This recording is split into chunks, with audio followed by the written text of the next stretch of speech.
us as a country, but also I want to welcome you back from the president's speech or address of the economy, especially our Ugandan economy. Yesterday, he did talk about very, very many things that everybody has been wanting him to talk about, and he has put some things into clear light for you to know where we stand as a country, what we can do, what cannot be done, and also manage your expectations, because everybody's struggling, the economy is struggling, but we'll find a way of surviving it. I know Uganda is a God-fearing country, and indeed, God is with us.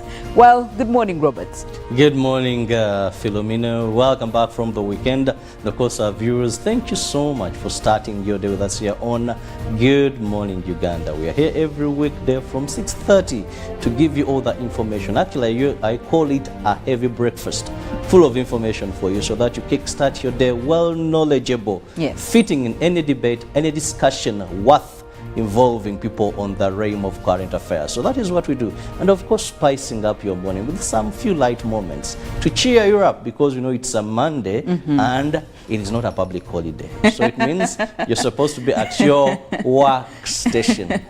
I know very many people would want a Monday to be a public holiday. But speaking of a Monday, Robert, today is actually the Makerere University. We know this is quite the biggest university we have in Africa, and quite a rather in Uganda, and quite a prestigious one. So today, this whole week, they're going to be holding their 72nd graduation ceremony. And you know what that means? Students coming in, celebratory moods are going to be all over the place. Parents are going to be very excited. And I mean, there will also be some people who will be in quite some pain if you were never serious from the word go. And probably you had to be graduating this week, but you can't. Well, just hang in there. But yes, I know that a lot of parents are ready for this. A lot of students are, are also ready for this, and I've been hearing plans all over. I don't know if you have a student graduating during the course of this week, Robert.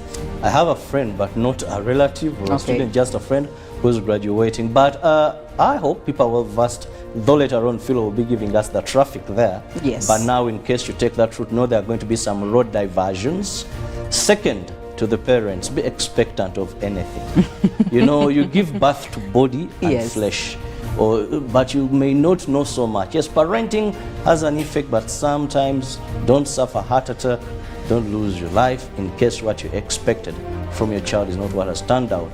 Because today children are so crafty, Let me even assure you, Daddy, I'm graduating, yet they are not. And in case you've tried all it takes, Philo, at Makerere there are a number of issues. Some people that have retakes, some people that may not graduate. It may not be out of their own making.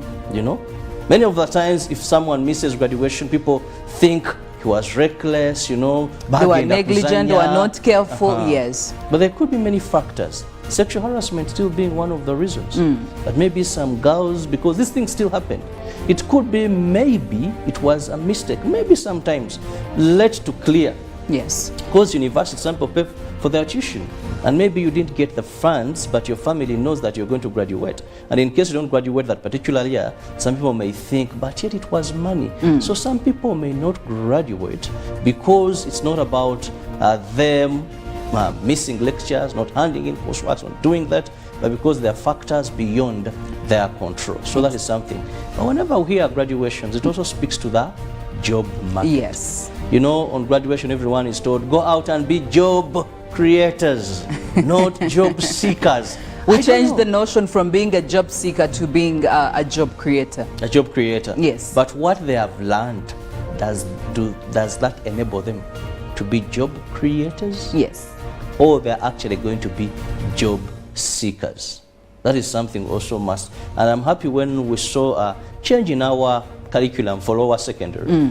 And even when the president calls upon sciences all the time, we should do this, yes, because many a times universities bring so much on market, yet there is little we can absorb. We've looked for a long time on investors, the president brings investors, they create jobs.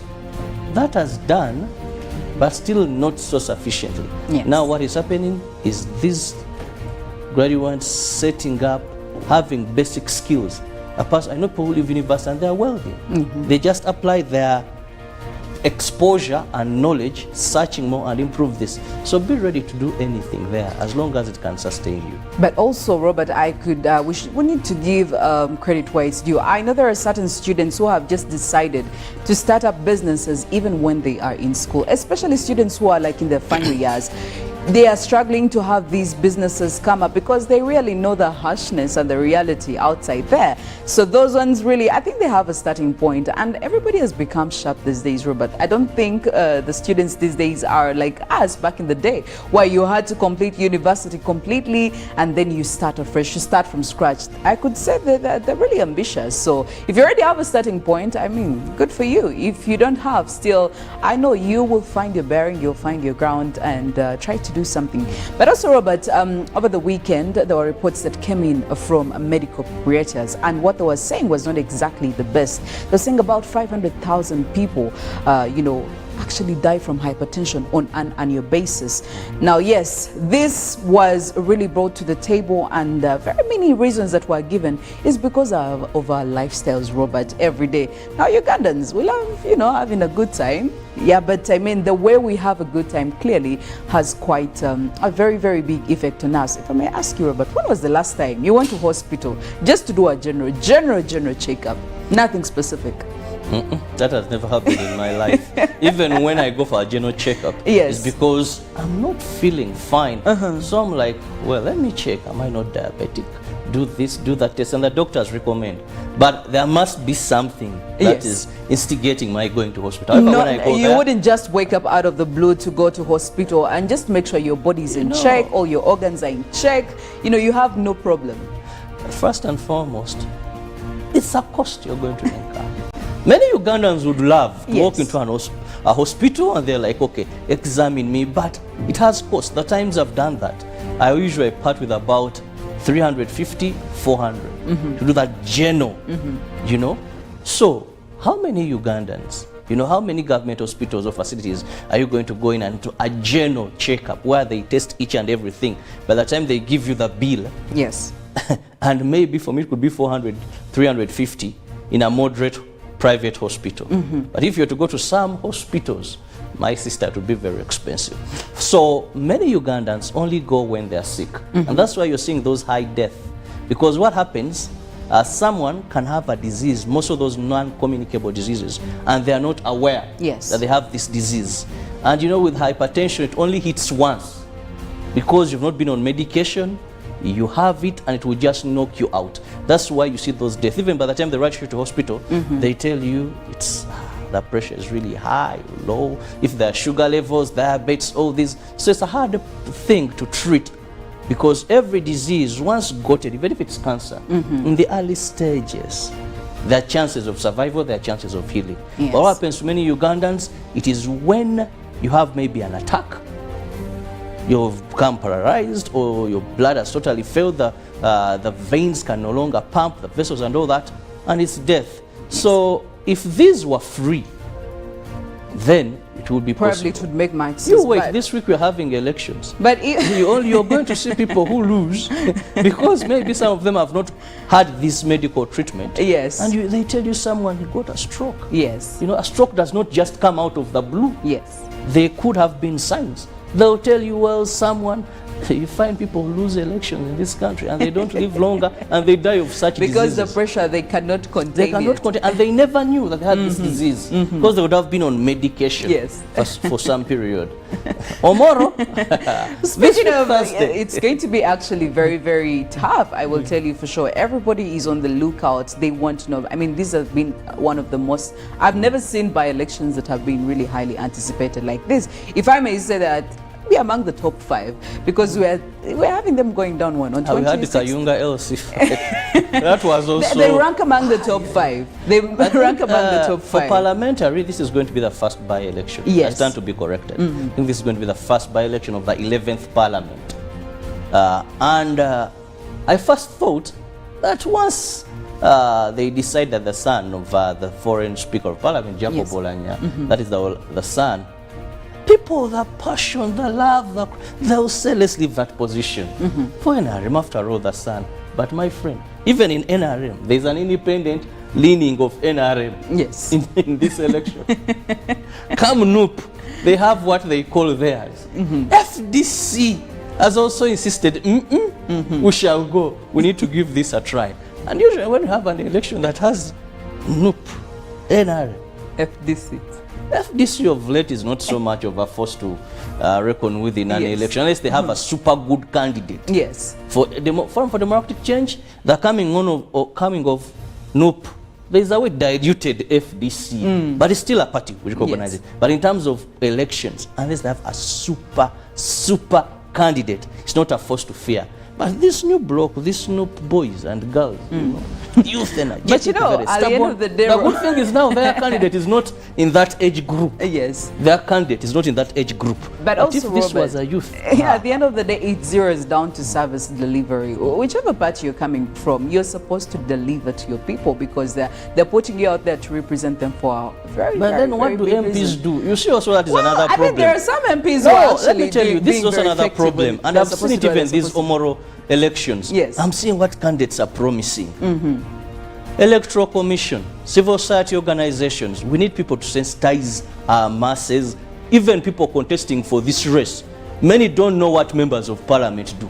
Yes. After people promise to work on roads, build schools, build bridges, you know, build hospitals. Where on earth does a member of parliament his functions to build roads, to construct roads, to build hospitals, build schools, build bridges, and these guys are clapping.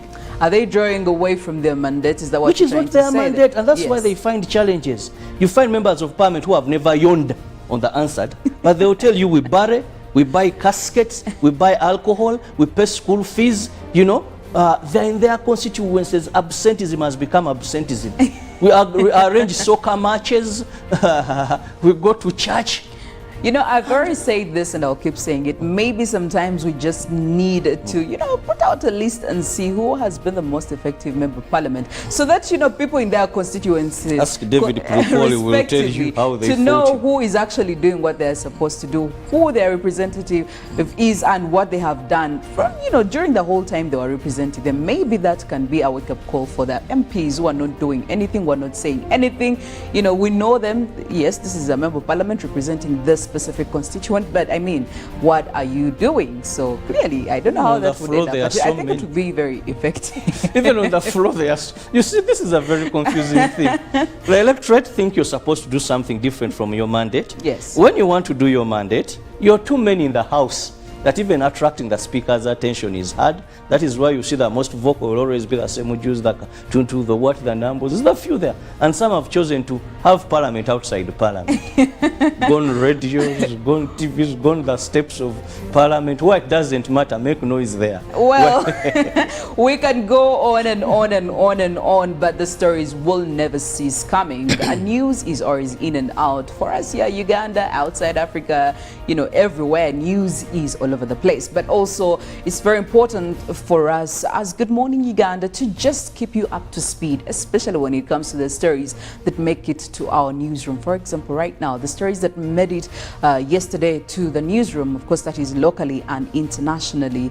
That is why we come in handy to make sure we issue back in onto the stories, and starting off with some of the local stories this morning. And we'll begin with the President's address that was yesterday evening, where the President addressed issues of high commodity prices, among others. President Yoweri Museveni explained that tax removal on some commodities will affect economic growth.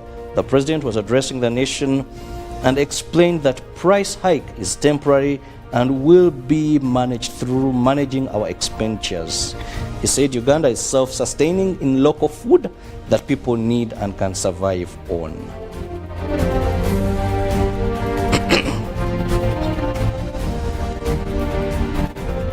And away from the presidential address, we now look at the situation in Karamoja, where people in Karamoja are trying to embrace voluntary handover of guns since the launch of the forceful disarmament process on the 16th of this month. Some warriors said they fear to lose their lives and families since they cannot interact freely in communities. 40-year-old Alpalang Lakol is a resident of Nakapelemen village in Nadugat Town Council, who alleges that he lost all his livestock to raiders, forcing him to borrow a gun from a friend to go and revenge. This story is not different from that of Longera Apuri of Kipoloi village in Lopotuk sub-county, Moroto district, who went to Turkana and bought a gun to protect his property against rustlers. They say they have been hiding since they acquired the guns, and after hearing about what was happening in their colleagues' homes, they decided to surrender the guns. Brigadier General Balikudembe said there are now notable reduction in the level of criminality in Karamoja sub-region.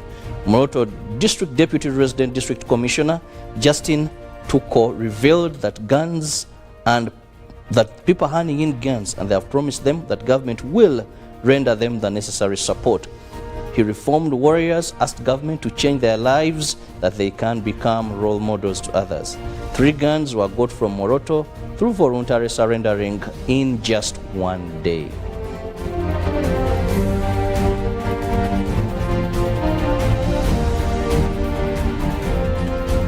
And now we look at pilgrims that are making it for Namugongo Matters Day celebrations on the 3rd of June. 5 pilgrims from Otuke district are set to arrive at Namugongo Matters Shrine in Kampala to take part in this year's Matters Day celebrations. The team led by Otuke District Woman Member of Parliament, Abaje Susan Okelo, has been covering at least 60 kilometers per day of walking. 6 days ago, Otuke District Woman Member of Parliament, Abeja Susan, led a group of 5 pilgrims from her constituency to Namugongo Matters Shrine ahead of this year's celebrations. Although the number may look small, this is a representation of the commitment made some years back. By last Saturday, they were heading to Matuga as they hoped to make it by yesterday evening to Namugongo. However, along the journey, there have been some challenges that have made it a bit hard, and they had to stop for some time. The team is heading to Namugongo to pray against corruption for improved service delivery in Otuko district. The pilgrims walk for an average of 60 to 70 kilometers daily. Very interesting there. And now we move to issues of land, where ranches are an important factor of production and support the livelihood in areas where they are located. Squatters that have been using the ranches and treated water sources to feed their animals allegedly are being mistreated. Land grabbers practiced in Kabale, Chembogo and Katongelo village in Ramiyaga constituency, Zimbabwe district, remains very high and disturbing the people. The communities using the ranches have been brutalized, leading to loss of their land, plantations, livestock, water sources, and suffered from violent attacks. Ranches were meant to benefit residents in cattle corridors, but some have had it a hard time since land grabbers are chasing them away. Controversy surrounding the sale of part of the government land in Kabale, a parish Nyamitanga, and in Chembogo in Bulongo sub-county, Remiyaga constituency, has now taken a new twist, with the locals seeking mediation over illegal sale of 104 and 22 acres, which is government ranch land. Now they are calling upon government to intervene and find out the truth on who is trying to chase them from this ranch and also sell this land.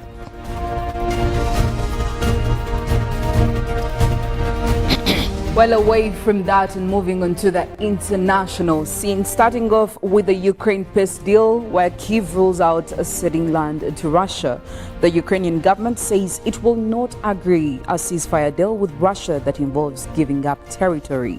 The apparent hardening of Ukraine's position comes a day after President Volodymyr Zelensky said the war could only be resolved through diplomacy. Presidential advisor Mikhailo Podolyak said concessions would lead to an even larger and bloodier Russian offensive. His comments come as Russia continues attempts to encircle Ukrainian forces defending Severodonetsk in the east. In another development, Polish President Andrzej Duda has become the first foreign leader to address the parliament in Kyiv in person. He received a standing ovation as he declared that only Ukrainians themselves could decide their future. He added that Poland would do everything it could to help Ukraine join the European Union. However, France's Europe Minister Clement Beaune said in a radio interview on Sunday that it would probably take 15 or 20 years for Ukraine to be accepted as an EU member. Now, taking a look at Canada, storms, nearly 1 million homes lose power in high winds. Nearly 900,000 homes in southern Canada were left without power on Saturday after a severe storm hit the provinces of Ontario and Quebec. 4 people were killed by falling trees and a woman died when a boat capsized in the Ottawa River. Wind gusts reached 82 meters per hour during the storm, according to Environment Canada. Power company Hydro One, which covers Ontario, said it would take several days to reconnect every home. Meanwhile, Hydro-Quebec said 550,000 homes there lost power, with nearly 400,000 still suffering outages as of 2 GMT, that was 10 local time, on Sunday. Now, the powerful thunderstorm, which lasted more than 2 hours, felled many trees, disrupted traffic, damaged homes, and saw emergency services inundated with calls for help. Pictures on Canadian media show firefighters and utility workers trying to untangle down power lines and poles that are lying over cars on a road in Ottawa. The town of Uxbridge, about an hour north of Toronto, has declared a state of emergency after the storm left significant damage in its wake, according to a statement. Now, in issues of urgency, the World Health Organization expects more monkeypox cases globally. The World Health Organization says it expects to identify more cases of monkeypox as it expands surveillance in countries where the disease is not typically found. As of Saturday, 92 confirmed cases and 28 suspected cases of monkeypox were reported from 12 member states that are not endemic for the virus, the UN agency said, adding it will provide further guidance and recommendations in the coming days for countries on how to mitigate the spread of monkeypox. Available information suggests that human-to-human transmission is occurring among people in close physical contact with cases who are symptomatic, according to the agency. Now, this is also genital form passed on, because monkeypox is an infectious disease that is usually mild and is endemic in parts of West and Central Africa. Although it belongs to the same virus family as smallpox, its symptoms are milder. People usually recover within 2 to 4 weeks without needing to be hospitalized, but the disease is occasionally deadly. It is spread by close contact, so it can be relatively easily contained through such measures as self-isolation and hygiene.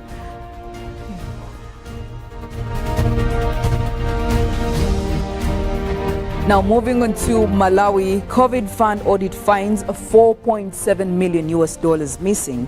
An audit into COVID spending in Malawi has found that around $4.7 million cannot be accounted for from $21 million set aside to deal with the second phase of the pandemic.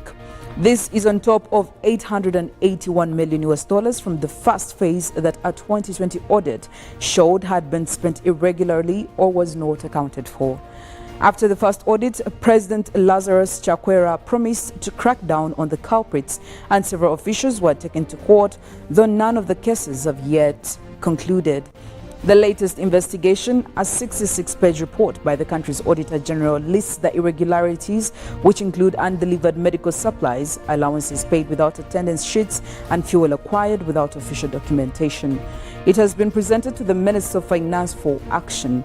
Some non-government organizations say this second expose shows that public systems for managing resources are broken, with no political will to hold people accountable.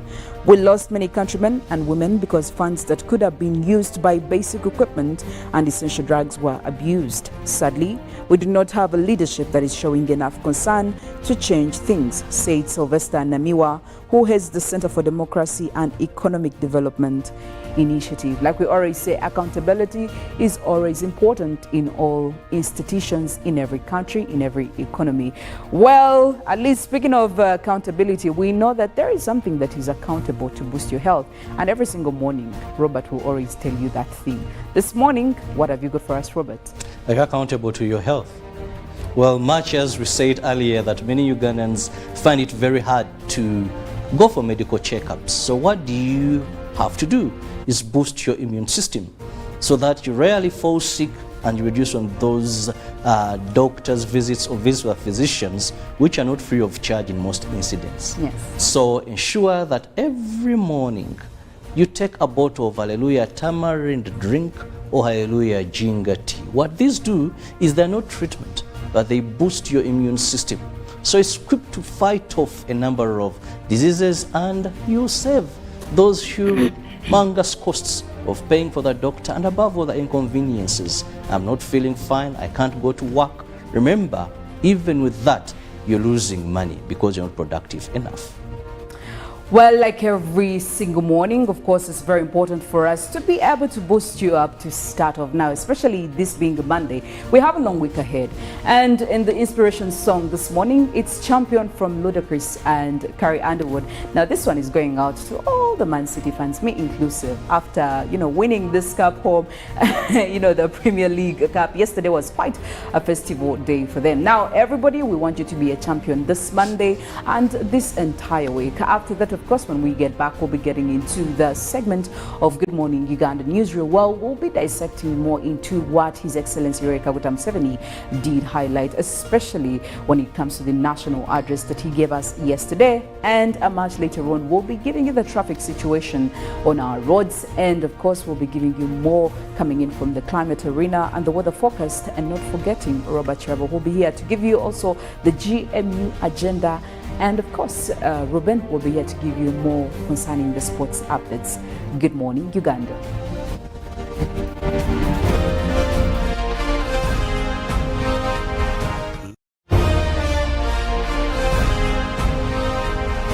Live from UBC Studios in Kampala. This is Good Morning Uganda.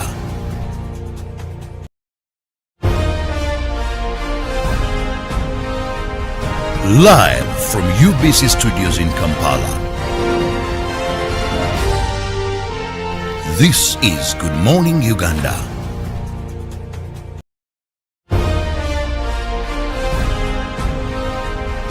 Live from UBC Studios in Kampala. This is Good Morning Uganda.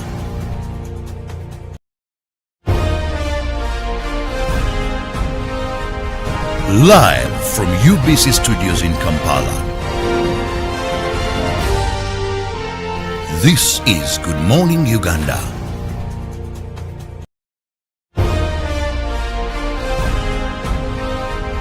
Live from UBC Studios in Kampala. This is Good Morning Uganda.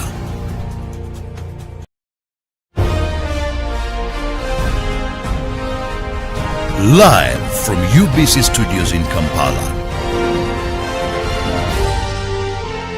This is Good Morning Uganda.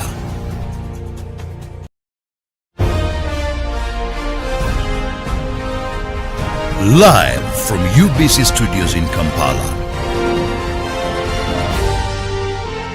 This is Good Morning Uganda.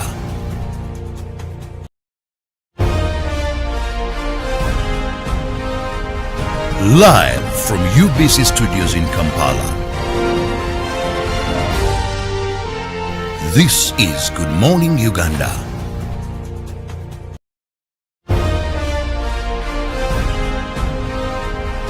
Live from UBC Studios in Kampala. This is Good Morning Uganda.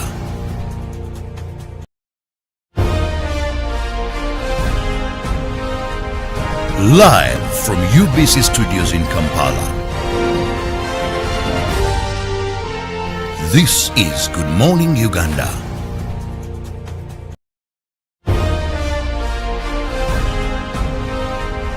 Live from UBC Studios in Kampala. This is Good Morning Uganda.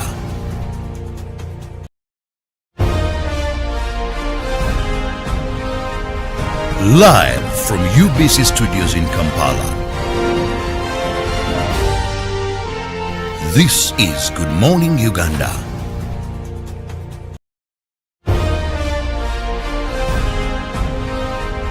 Live from UBC Studios in Kampala.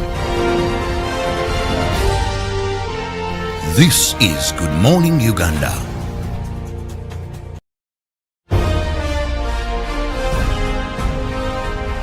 Live from UBC Studios in Kampala. This is Good Morning Uganda.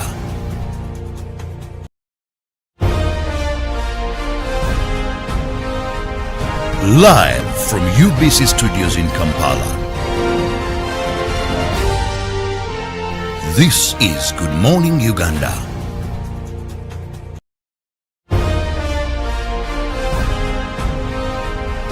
Live from UBC Studios in Kampala.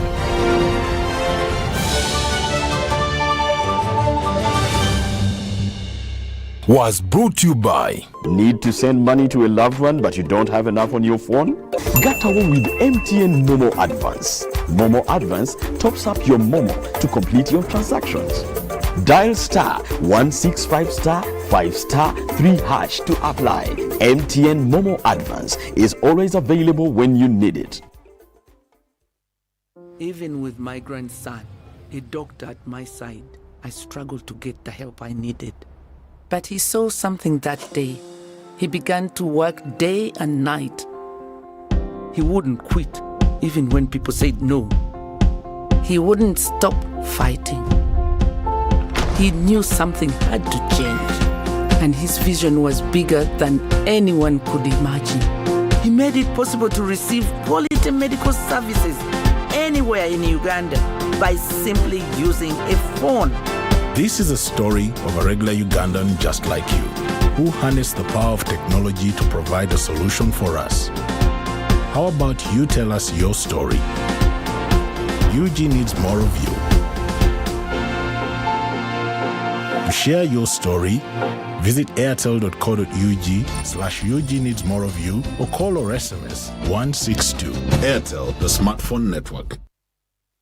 When you talk about our motherland Uganda, the pearl of Africa, you cannot fail to smile because of the smile that fills the faces of the citizens. Our nice good weather and nature that sustains us all, that enables us all to continue each in their own way because we are all different even according to each individual's work.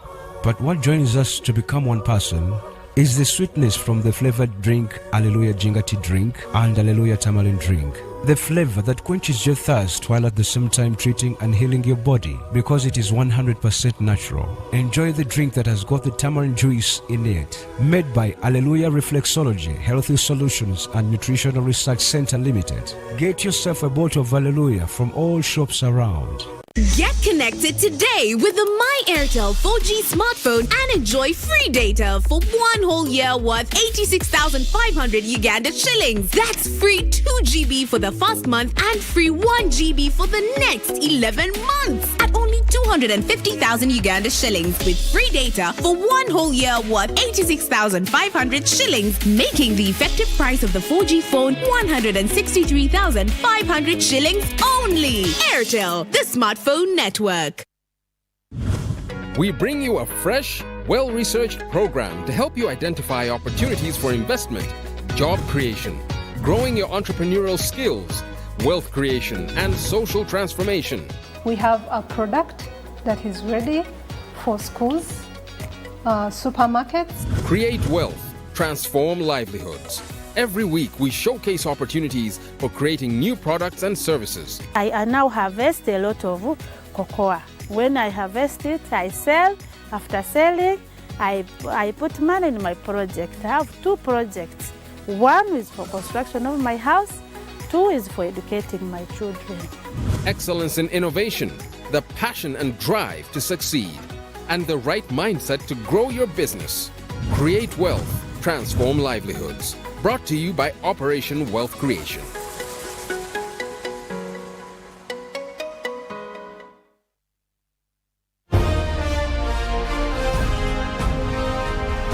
Live from UBC Studios in Kampala. This is Good Morning Uganda.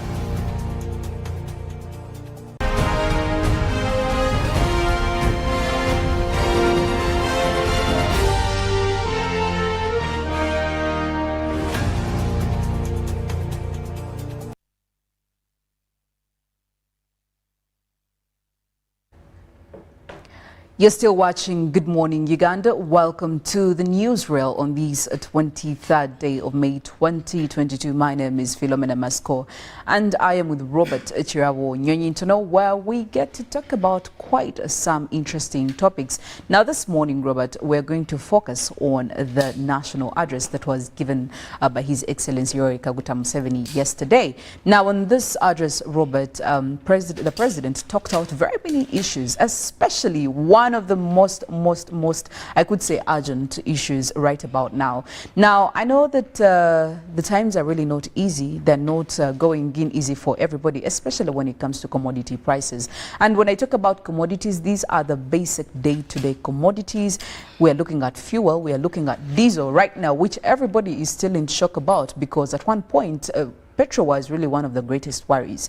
But now when you look at diesel prices, they're really, really way higher than the petrol prices, especially when it comes to certain refueling stations. But again, that is not the only one. We are looking at even food. We're looking at, some, especially the products that we import from other countries.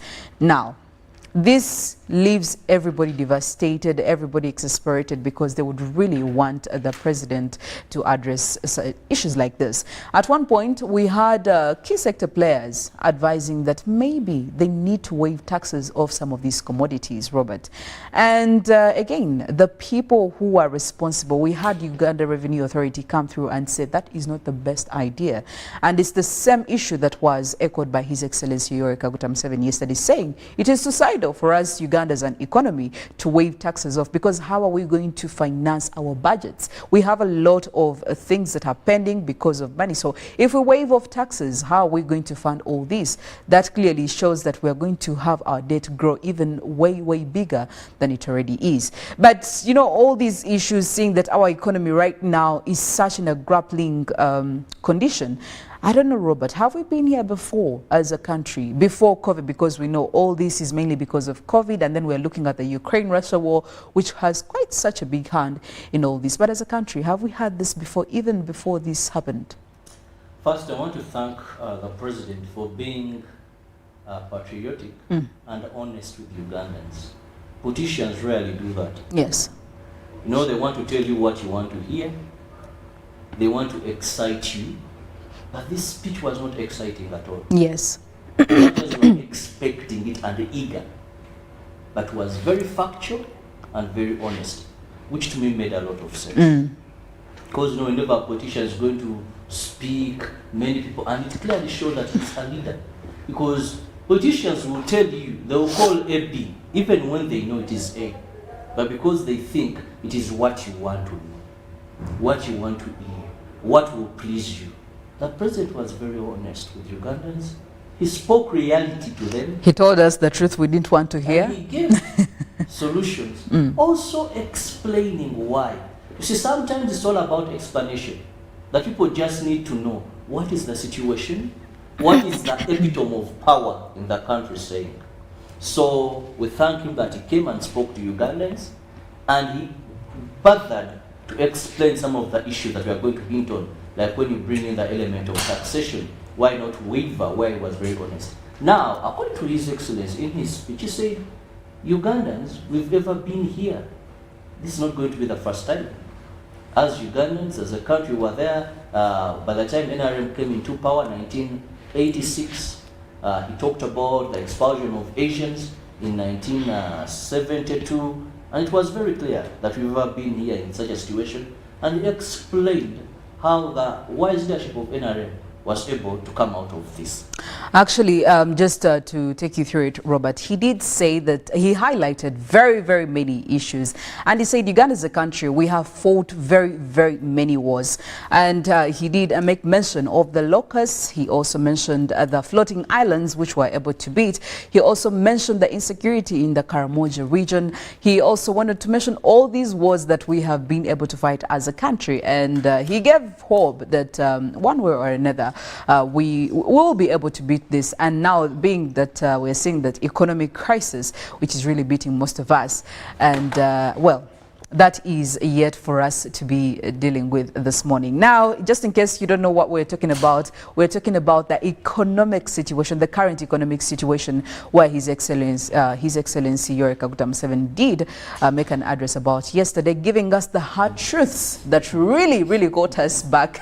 I had quite a number of people after watching this address, Robert, I did not leave them the same, but I mean, it's the hard truth. Now, we're still talking about if we have been here before, and how are we able to even get ourselves out of it, because I don't think it was bad before these two moments came in. When the president first told us a number of battles, economic challenges we fought, he said COVID was hard because it had restrictions. Yes. But we were able to fight that. The floating islands, talking about the locusts, to mention but a few challenges that we've faced in the recent past. Yes. And it shows we've been able to overcome them. Now, going to high commodity prices, first he talked about the mistake makers, you know, that they have to talk to, because that is beyond our country's ability. That is the people that were in Ukraine, and then Russia and other countries that have come up to put sanctions on Russia. These sanctions have an impact not only on Russia, but they move ahead. When you look at issues of Ukraine, how the oil factor there, some countries, Uganda, we are lucky, because this war has even affected some countries in terms of what they give their people to feed on. We have countries that export about 80% of their wheat from Ukraine, and they initially or entirely depend on wheat. You know, when you have countries where the cost of bread rises and can lead to overthrow of government. Uganda, we have surplus in food, so you cannot talk about wheat. We have cassava, we have matoke, we have Irish potatoes, we have many of these foods that may not affect us so much. But still, when we go to what is locally produced here, I talk about the soap, where you need palm oil, cooking oil. Palm oil is a factor. And you find that, yes, some of these we manufacture here, much as we boast of manufacturing them here, but the ingredients in the process of production that we import, so that spike the rate of some of this. Talk about soap. You have the Kalangala palm oil project, but it cannot sustain our industries. Yes. So at one point we have to import, where this has either been turned into fuel, like he said in his speech, or because of the demand, you know, a number of factories had closed down. Yes. Now we reopened at once. Production is low, demand is high as a result of COVID-19. That could be a challenge. So coupled with the war, the COVID reopening, how it worked on our economy, these are factors that the president says really affected us. But for me, I liked the president being honest with Ugandans. When he said, at such a time, that because there are factors that we may not do much about, what we have to do is learning to live within our means. Yes. As we work on increased production. Because we have surplus, but the problem is what we have is, as surplus, it's artificial surplus. I mean, what we have as scarcity is artificial. The president tells you, you have so much maize in this country. Then you talk about a beya kawunga erinya. But someone is importing chicken feed or animal stock feed, which is made from maize imported, I mean, exported out of Uganda, then for us to import the feed. So if we can have a number of these value addition and we are able to export more, then you may not feel this pinch so much as Ugandans. So we look into what we are having. How do you prioritize? Yes, we have extravagant people. How do you prioritize your expenditures? What are those that are not so important that you can do without at such a time? What are those that you can substitute? Actually, You know? speaking about substitution, I've seen very many Ugandans, they really read so much into what he said when he said, you know, if you cannot buy bread, okay, get cassava. But ideally, I think he meant an alternative that is way cheaper. Because as opposed to having all these things, because if you're going to buy bread right now, Robert, it's at about 5,500, even 6,000.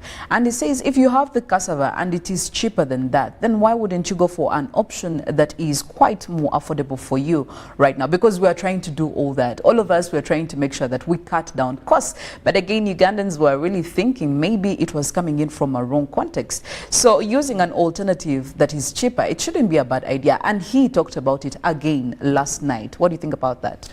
Well, the problem we have here is we have politicians who jump on anything and say anything. I want to tell Ugandans, today, even many households that can still afford bread may reach a point when they can't afford bread. Yes. Why am I saying so? Should the war in Ukraine continue? You get it? Yes. Because some of these commodities, like the president said, is temporarily. Because some factories will at one time lift their production rates. Then after a period of time, they have stabilized. And this issue of COVID, all the world economy is opening at the same time, yet production is low and demand is high, and therefore anyone who did economics knows that the factors of demand and supply. If demand is less, if demand is high and supply is low, automatically prices will have to shoot up. But this is temporary because 2-3 years out of COVID, yeah, all these factories are going to be working and they are going to get back to their normal production. I want to believe that. Yes. So this will go. But if we still have the war, where many countries that import wheat, from which even we import from, then wheat is going to go high. The cost of wheat. At one point, a chapati will be at 3,000. The cost of wheat goes high because Ukraine is a world distributor of wheat. More so in Africa.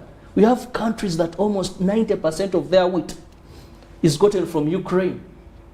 And even our manufacturers here, I want to tell you, I've visited a number of factories.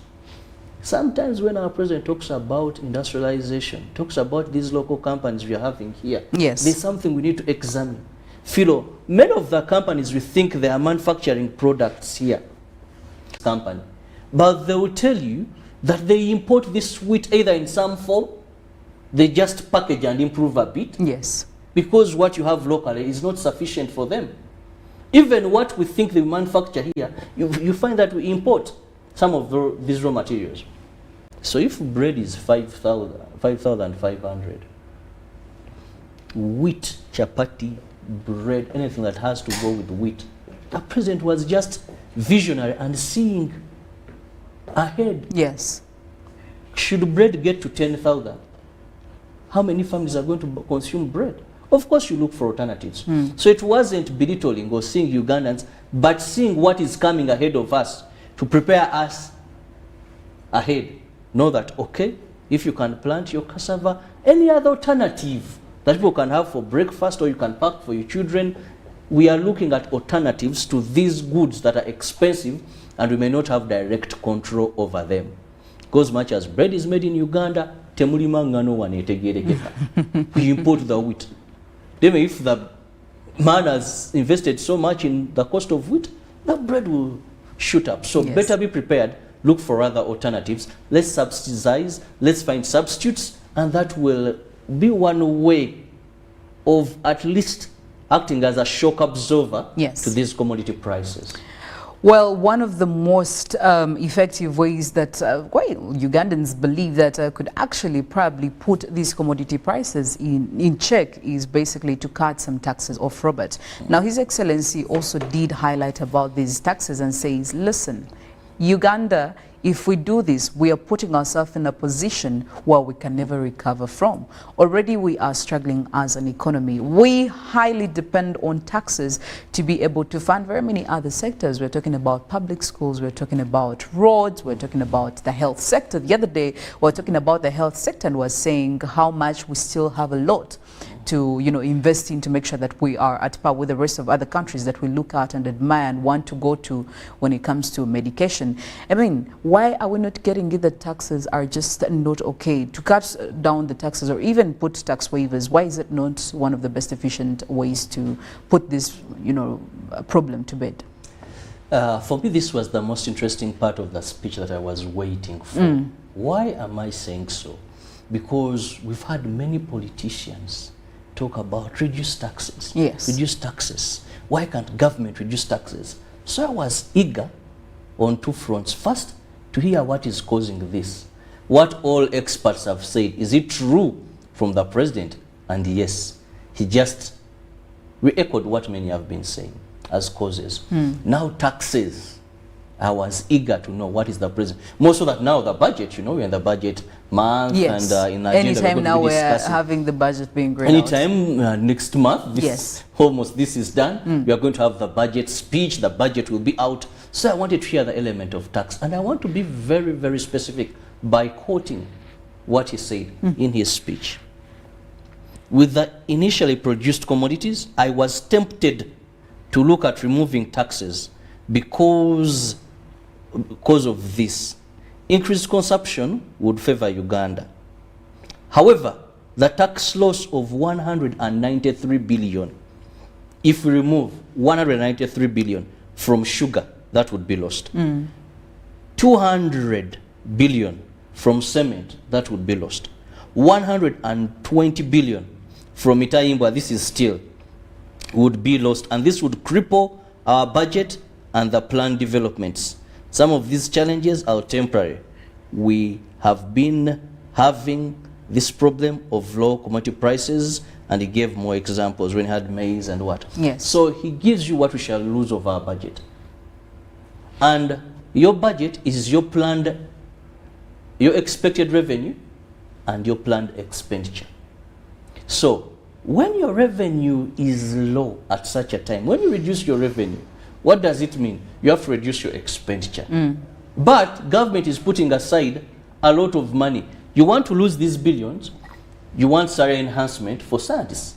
Like he said, you have about 400 billion you're putting for salary enhancement. You have over 200 billion you're putting for economic recovery for the small, medium enterprises. You have roads that you have to make, to construct. So the president looks at reducing these taxes. You're going to lose so much. But then he goes ahead and also talks about issues like creating surplus. At the end of the day, when you reduce commodities, people will have power to pay, but they are buying at a very low price. Yes. And these farmers, if you remember when you had a bunch of matoke around COVID at 5,000, people are going to move out of production. So even though they've been having something to purchase other things, we'll lose the ability to do so. Yes. So he says this is suicidal. You have a budget, there are things you must fulfill, but also remember that other countries outside East Africa, even some East African countries, trade is in the dollar. And you need this foreign exchange. So you reduce, you think, okay, on imports I've reduced prices, then also exports, I'm doing the same. At the end of the day, your economy is going to face more problems. Yet, I want to emphasize, yet this is temporary, that we believe, as explained by the president, and of course as forces of nature automatically work out, that some of these prices may go down. Yes. Reason being, it's only a number of time that the element, except the Ukraine war, but this reopening of the world economies at the same time will be no more. Because if you had a Mukwano that had closed because of COVID-19, maybe the owner maybe passed on and all that, at such a time. Now these governments are going to are ensuring their economies do not fall. If a third world country like Uganda is putting aside money for those different categories of investment to see that they move in business, production is going to increase. But actually, even His Excellency assured Ugandans that Uganda as a country is in talks with some of the countries out there to make sure that they stabilize the situation. Well, we've established that the commodity prices are high, and clearly the tax waivers are not exactly as efficient. Matter of fact, it will be like Uganda is shooting itself in its foot, and that really does not end up well. It will end in tears.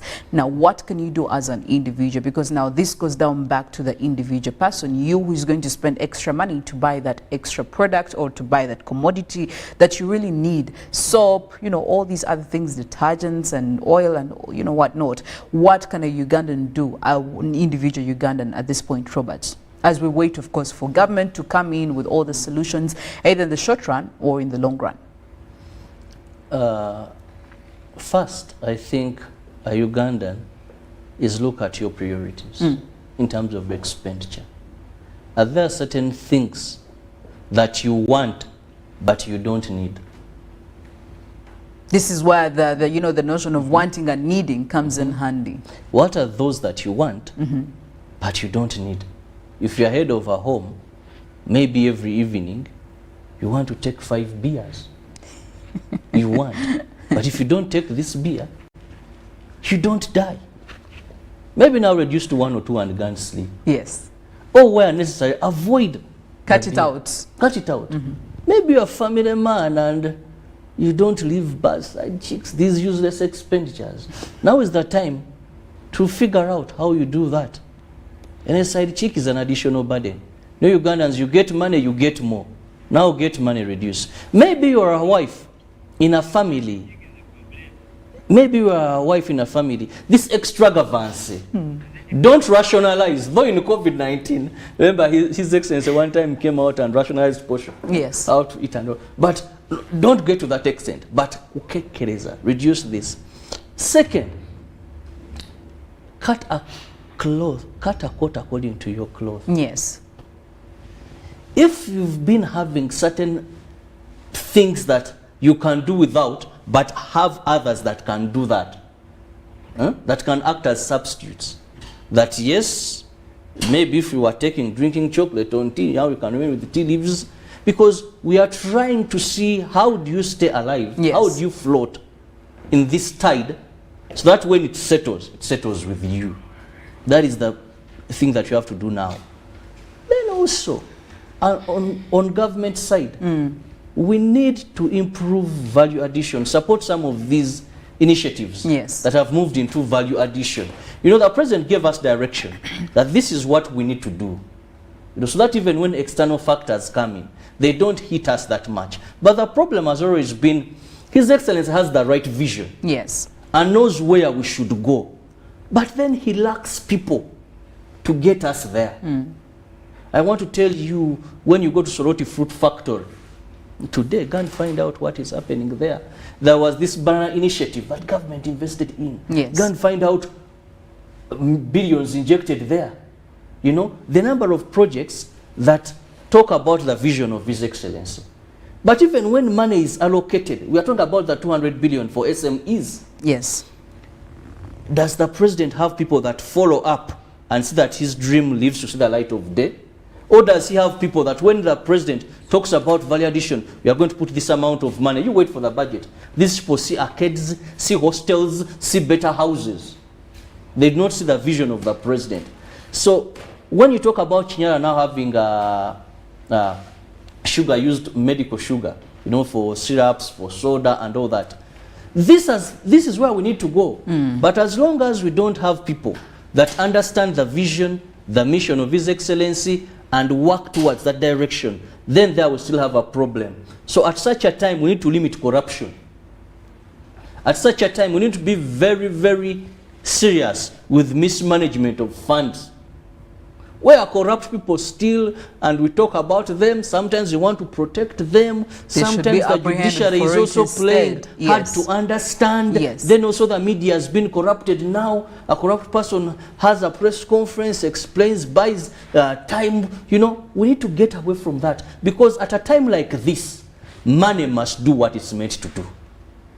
If we don't make our monies that government releases to do what they're supposed to do. Because it is these monies that are going to help us have more shock absorbers. If the 200 billion Ramadan Gobi says this money is going for small SMEs, then there's a Chirabo somewhere who is a big company. I call Philo. Like now we do guaga basente. Jagalako million. Everybody wants a share of it. I'm depriving the people that's supposed to get this money. At the end of the day, it will be a circle.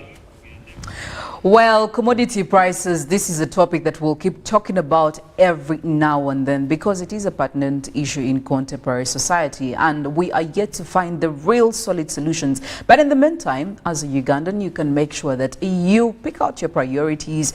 You know, you may want to cut down on your exorbitant lifestyle if you've been having the kind.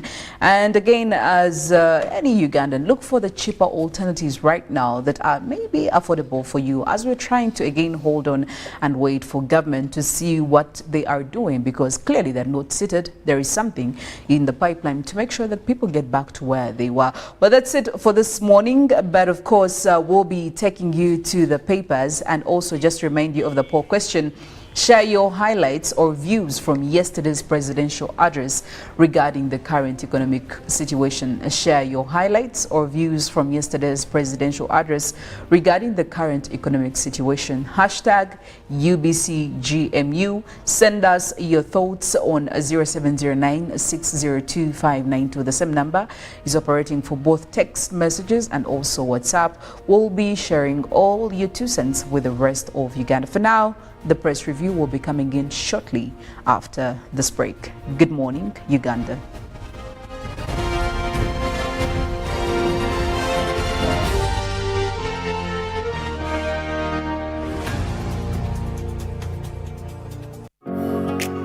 It's no secret that ICT makes learning easy. The strides made in our field couldn't be possible without it.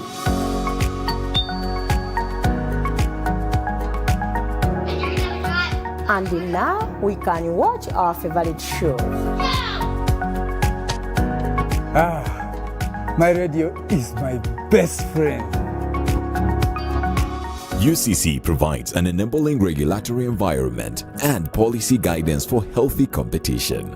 We also facilitate ease of doing business in the communications sector through licensing, standardization, spectrum management, tariff regulation, rural communication development, and consumer empowerment. An informed consumer is an empowered consumer. UCC supports local content and innovations. Driving the development of a robust communication sector in Uganda is Uganda Communications Commission. We bring you a fresh, well-researched program to help you identify opportunities for investment, job creation, growing your entrepreneurial skills, wealth creation, and social transformation. We have a product that is ready for schools, supermarkets. Create wealth, transform livelihoods. Every week we showcase opportunities for creating new products and services. I now harvest a lot of cocoa. When I harvest it, I sell. After selling, I put money in my project. I have 2 projects. 1 is for construction of my house, 2 is for educating my children. Excellence in innovation, the passion and drive to succeed, and the right mindset to grow your business. Create wealth, transform livelihoods. Brought to you by Operation Wealth Creation.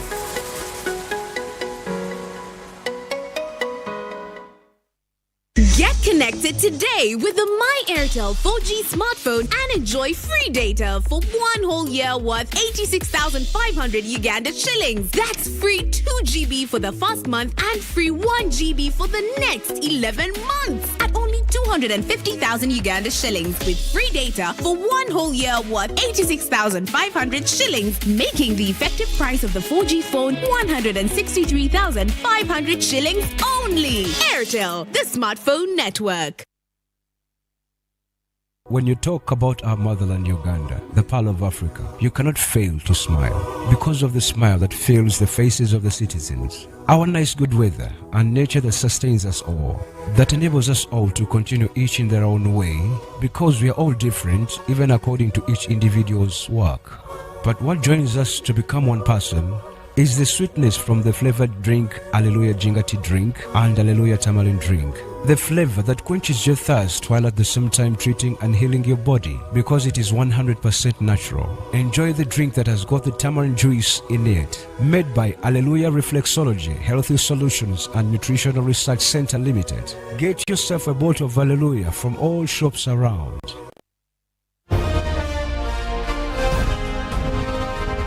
Live from UBC Studios in Kampala. This is Good Morning Uganda.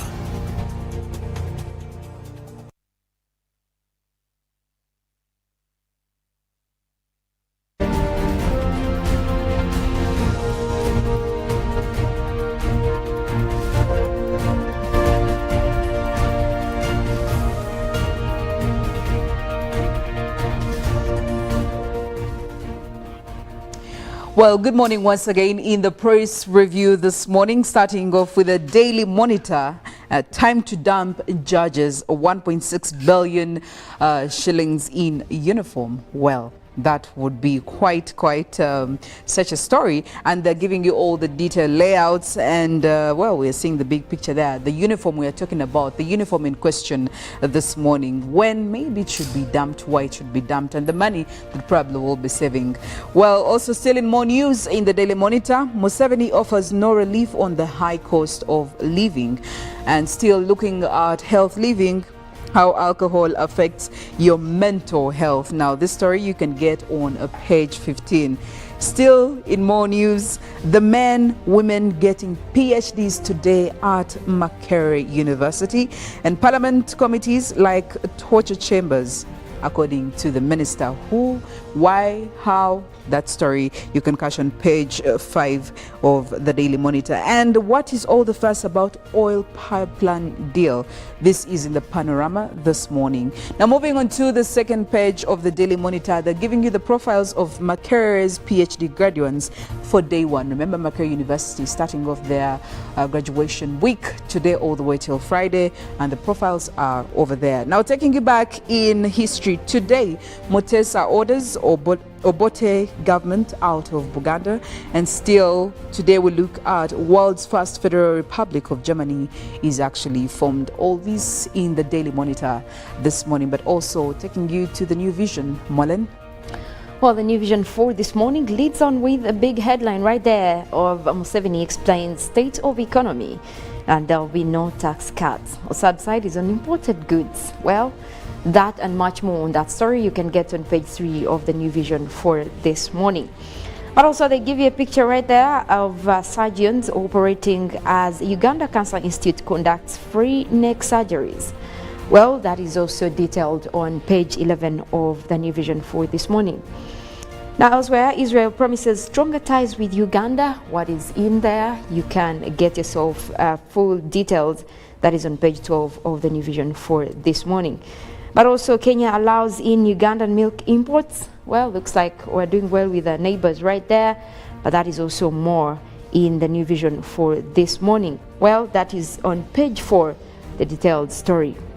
But also over to the second page of the New Vision for this morning, you look at funding for business in tourism sector.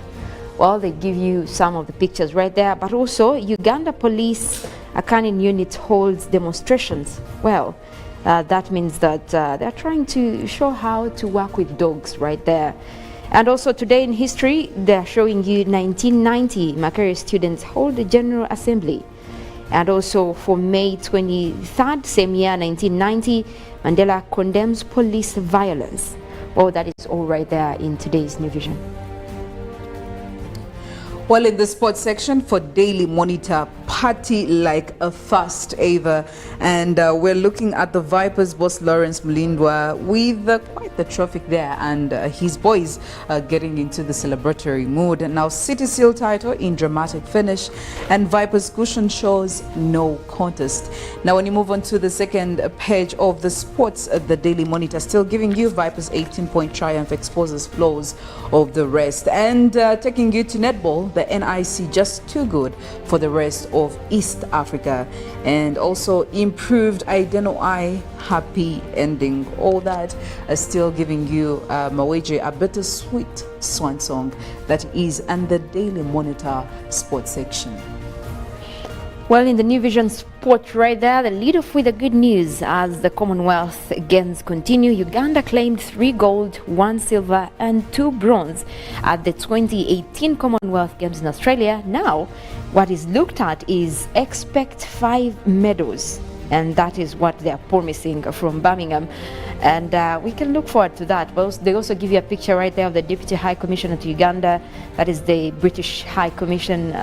That is Louise Ellis, with the president of NCS as well.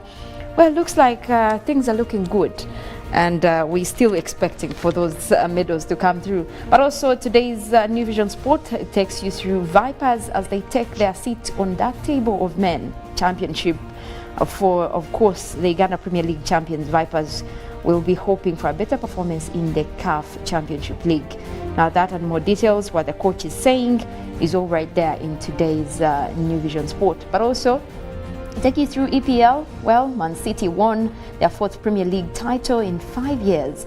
And all those details right there in the New Vision Sport for this morning as well.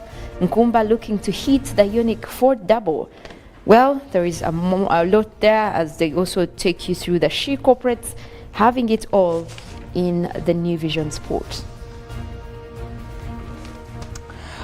Well, just to remind you of our poll question that is running this morning, we want you to share your highlights or views from yesterday's presidential address regarding the current economic situation. Share your highlights from yesterday's presidential address regarding the current economic situation. And of course, the hashtag is UBCGMU, and you can already send us a text message. The feedback is already kicking in from a number of you. Joel Clinton, yes, saying nothing is going to change in price for now. But again, it's very important for you to heed to the advice that was given by His Excellency Yoweri Kaguta Museveni, because yes, something is actually being done. In the meantime, we also expect more feedback coming in from the rest of you, and share with us what was your major highlight. We would really want to know, and what you actually think we can do better as an economy, but also on an individual basis. But also to take you through the Daily Nation, what is happening over there in Kenya. Now, we know it's quite a tough one, especially now that we have quite a number of a few days to go to see who is going to be the next president. That is, of course, Decision 2022. And we're looking at Kalonzo in crunch talks. Well, that is quite a hard one. And we look at Wiper leaders meet with aspirants today as falling out with Raila Camp threatens a walkout on his party. Quite a surprise. Now, IEBC budgets for elections rerun. And there is a countdown over there, 78 days to go for the Kenyan elections. Who is going to be the next president?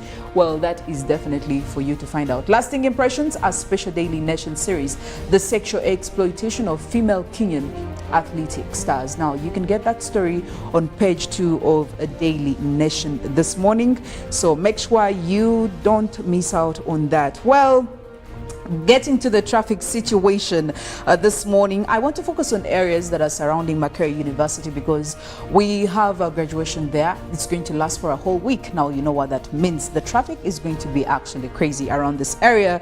So now that you know, okay, from day one, because it's going to last the whole week, you need to prepare yourself accordingly. Now, moving to roads like Sir Apollo Kagwa, Gaddafi Road, these roads are all very heavy with traffic, especially when it comes to the junction.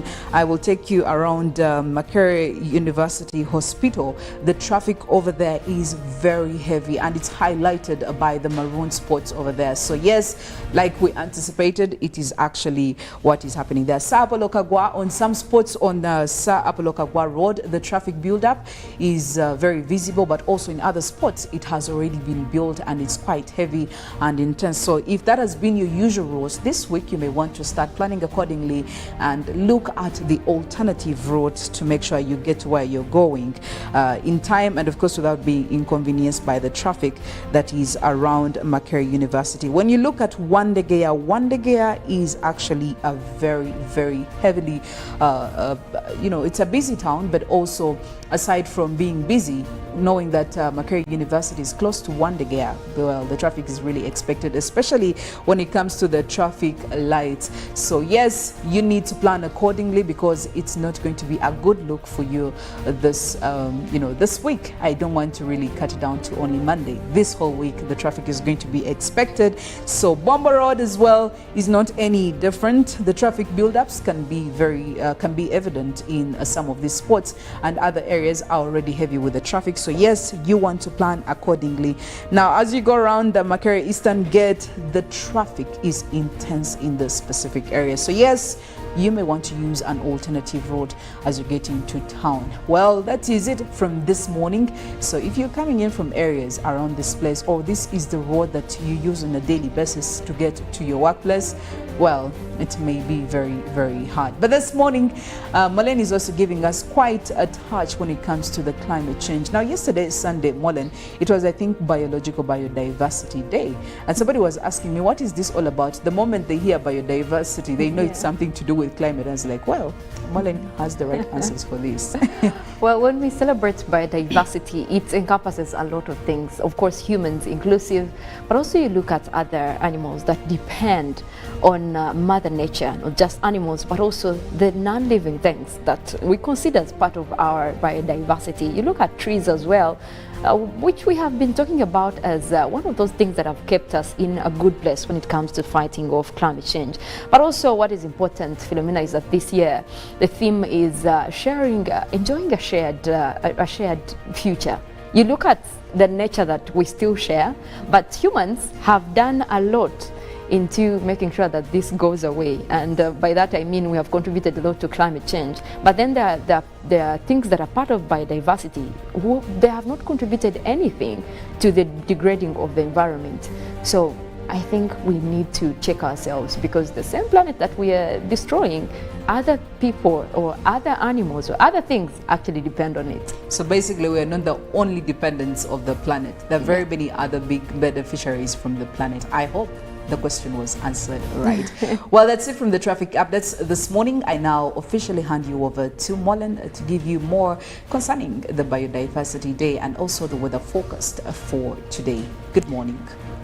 Well, we continue on that. That is still the message is building a shared future for life. Now that means that even this year we are putting a torch into what has been happening, and we bring it back home here in Uganda. Take a look at some of the things that we have done, and it is interesting what actually came out from Water and Environment Media Network Uganda for Nature, and they were highlighting how Uganda is ranking so far in terms of our biodiversity, and specifically they were actually looking at the first 50 in number. And what is interesting is that this year we actually get into number 34. That is the Earth's most diverse countries. And I'll tell you what is leading, the country that is leading on that list, that is Brazil. Obviously we know that Brazil has the biggest forest, and that is the Amazon. But we also know that that has been depleting over time, of course, due to human encroachment and, of course, challenges of climate change that have also taken away a lot that contributes to the Amazon. But still, it is ranking number one. We have Indonesia, which also shares part of the biggest part of it being in forest cover. And of course that goes on and on. And what is seemingly in the first numbers, we have 13 for South Africa, which is also right there as number 13 in world's the most diverse countries, followed by Sudan, that is the Democratic Republic of Congo as well, in number 14. Then we go on, there is Kenya right there. So Uganda comes in as number 34. But that is also in terms of what we have been doing, contributing, especially our numbers are in terms of birds. We have maintained a huge number when it comes to the ranking of having birds right there, the elephants as well. But trees, we are still at the lower. That is the last column right there. If you can see, even Brazil has 12%. and yet it is still ranking number 1. But it means that our tree cover has been going down. But going back to what we have in Uganda, we only have 1.8% of tree cover, that is in terms of maintaining our biodiversity. So it looks bad. It really looks. And obviously also, as we keep that number of birds in a huge spot, that is putting us to number 34. We also have 9.9%. So that means that either it has been a challenge of, as we talk about climate change, there has been a lot of migration by some of these species. So that could have contributed into why we're seeing numbers down. But I'll tell you one thing, my personal thought about this is that even in the coming years, as we talk about, a threshold of 2050, we could be looking at, ourselves going either out of that list or probably going higher than that. But I want to be more optimistic, which means that either way we have to talk about climate action, because we know that the biggest challenge that has been facing our biodiversity so far has been climate change. And unless we act and provide safer environments, then we're still going to be losing a lot on biodiversity. But I'm being optimistic, and maybe we could be looking at a much better future from there. But also this weekend, as we were heading into the weekend, we did gather as East Africa, that is the climate and weather world, to discuss more on what will happen with our June to September season. And what did come out so far is that we could be looking at a more drier season for the rest of Uganda, except one area that has been highlighted to have more of wet weather conditions, and that is across the northern part of the country. Specifically, the Karamoja region has been put across as one of those regions that might have stronger chances of wetter than normal conditions in most areas. Now, this is the wet season prediction for the northern parts of East Africa for June to September. That is the JJAS 2022 season. Well, what did come out from ICPAC as National Meat Centers gathered is that June to September shows stronger chances of wetter than normal conditions in most parts of northern parts of Greater Horn of Africa. Now that takes in areas of Djibouti, Eritrea, most of the north 2/3 of Ethiopia, South Sudan, Western Kenya, and most parts of Uganda are likely to receive more rains than normal. Now, high chances of wetter conditions are for Western Kenya and neighboring Uganda. That is where we take in that area of the Karamoja region, which is also bordering Western Kenya, and also parts of Eastern Uganda as well. Then Central and Northern Ethiopia and parts of Sudan. That is where we stand and what we could be looking at in terms of this season's forecast. But we will be downscaling that forecast to look into specifically which district. But I'll give you a pictorial of what it looks like in terms of colors right there. And that is still concerning the forecast that we have for June up to September. Now, if you look into what we have across Uganda, much of the colors that are highlighted are showing cooler than normal. That is in terms of temperatures. So meaning that only areas that are actually forecasted to have more rains are the ones we do expect to have temperatures a little bit cooler. That is still over the Karamoja region, as highlighted to be one of the areas that does expect to have more rains. But still, it's going to be at least up to 60%. Well, also moving on, giving you a pictorial of what we are looking at in terms of wet weather. Well, you can see green right there across most areas within Uganda, but what is in deeper green is the Karamoja region as well and Eastern Uganda. Now that extends up to Mount Elgon Highlands. That is the area that has been forecasted to get more rainy conditions for starting June up to September. Now, we do know that June actually up to September has been a rainy season across most parts of northern Uganda and the Karamoja region. But what is different about this year's forecast is that we see northern Uganda, much of northern Uganda not highlighted as one of those areas expected to have more rains. If you can see, according to the legend right there above increased rainfall, that is only taking into 60 to 70% of the Karamoja region being highlighted to get those rains. However, northern Uganda and the rest of the country is still within 40 to 50%. So that means those will be usually within the normal ranges. And of course, most of those rains will be coming in as locally influenced. west. But if you see the season will only be covering the Karamoja region and eastern Uganda, so that is where we do expect to have rains. But again, it won't be enough to sustain other areas within the country in terms of activities that do depend on rainfall. So that means agriculture mostly highlighted right there. So also what we're looking at in terms of this year's forecast is that we could be having more drier conditions across the region. However, Uganda, lucky enough, we forecasted to get more of those rains coming in, whether locally influenced or due to systems that usually influence our weather. And at least for us with western part of the country, we do have that effect of the Congo air mass that does come in to also give us rains across western Uganda. Lake Victoria does get that effect to also give us more rains across the Lake Victoria basin, so maybe we can count on that. But for now, we stand at the Karamoja region and eastern Uganda being the only region forecast to have much more of the rains. But also away from that, we'll be giving you more of the details as we downscale to specific places across the region. We'll be counting on the national med centers and of course, obviously other stakeholders to come up with a detailed forecast. Well, we'll look at some of what we're tapping in from the satellites, and that is from the UMISAT satellites right now over Uganda. Take a look at what weather we're experiencing. Now, from what it looks like, we are starting off with quite some pleasant morning. We have mostly dry weather. We're looking at intervals of sunny and cloudy conditions across the country. It looks like it's playing out quite well. However, we do have some rainy systems that are starting to develop, especially across the central part of northern Uganda. We have Gulu right there already having those cloudy conditions across Kitgum as well.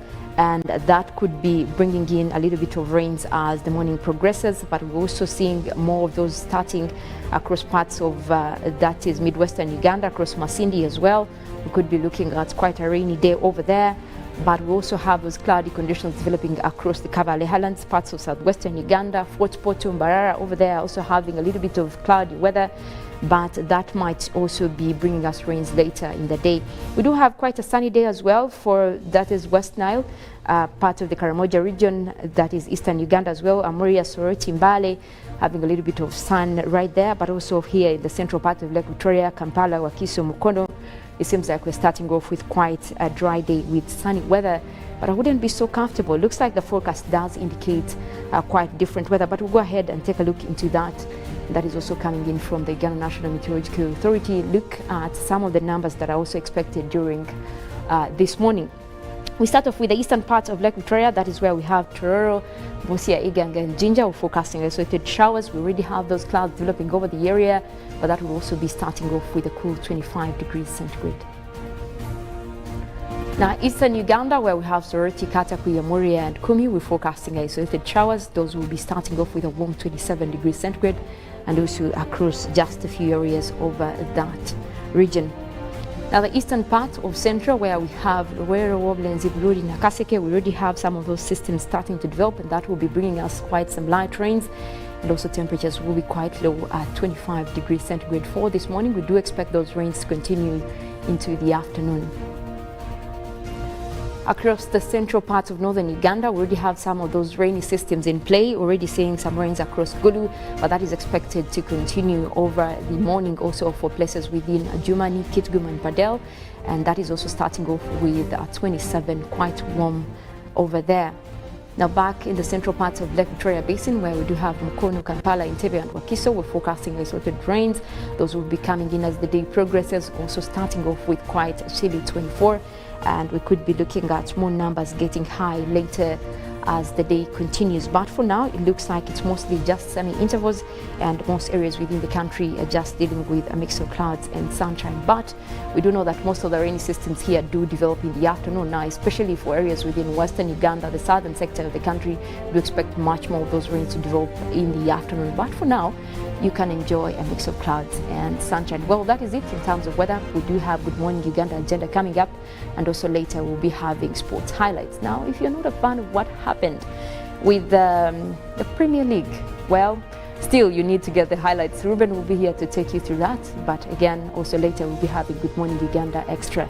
My name is Molly Kenyana. I want to wish you a wonderful morning.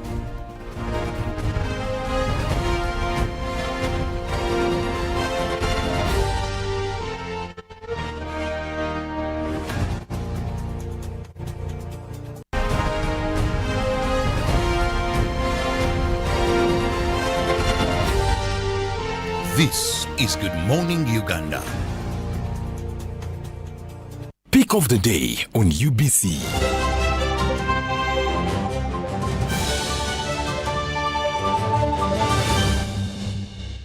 Was brought to you by. Need to send money to a loved one but you don't have enough on your phone? Get away with MTN Momo Advance. Momo Advance tops up your Momo to complete your transactions. Dial star 165 star 5 star 3 hash to apply. MTN Momo Advance is always available when you need it.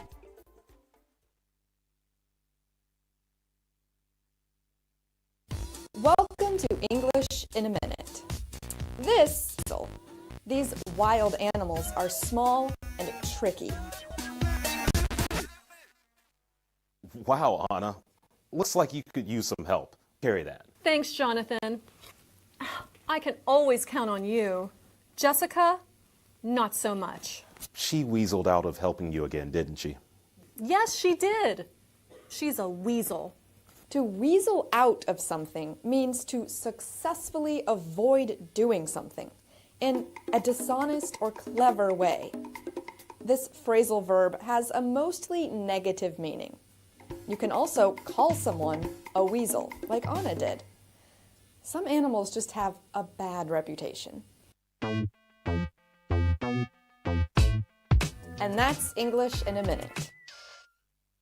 Get connected today with the My Airtel 4G smartphone and enjoy free data for 1 whole year worth 86,500 Uganda shillings. That's free 2 GB for the and free 1 GB for the next 11 months at only 250,000 Uganda shillings with free data for 1 whole year worth 86,500 shillings, making the effective price of the 4G phone 163,500 shillings only. Airtel, the smartphone network.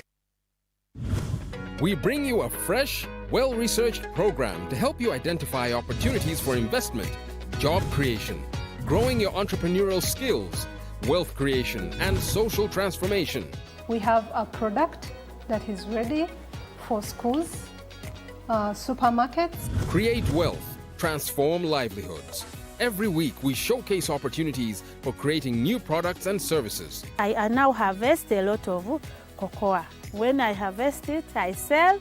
After selling, I put money in my project. I have 2 projects. 1 is for construction of my house, 2 is for educating my children.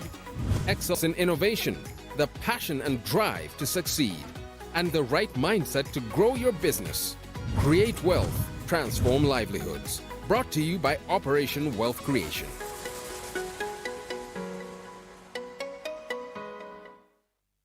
Even with my grandson, a doctor at my side, I struggled to get the help I needed. But he saw something that day. He began to work day and night. He wouldn't quit, even when people said no. He wouldn't stop fighting. He knew something had to change, and his vision was bigger than anyone could imagine. He made it possible to receive quality medical services anywhere in Uganda by simply using a phone. This is a story of a regular Ugandan just like you, who harnessed the power of technology to provide a solution for us. How about you tell us your story? UG needs more of you. To share your story, visit airtel.co.ug/UG needs more of you or call or SMS 162. Airtel, the smartphone network. Live from Now Avenue in UBC Studios. This is Good Morning Uganda.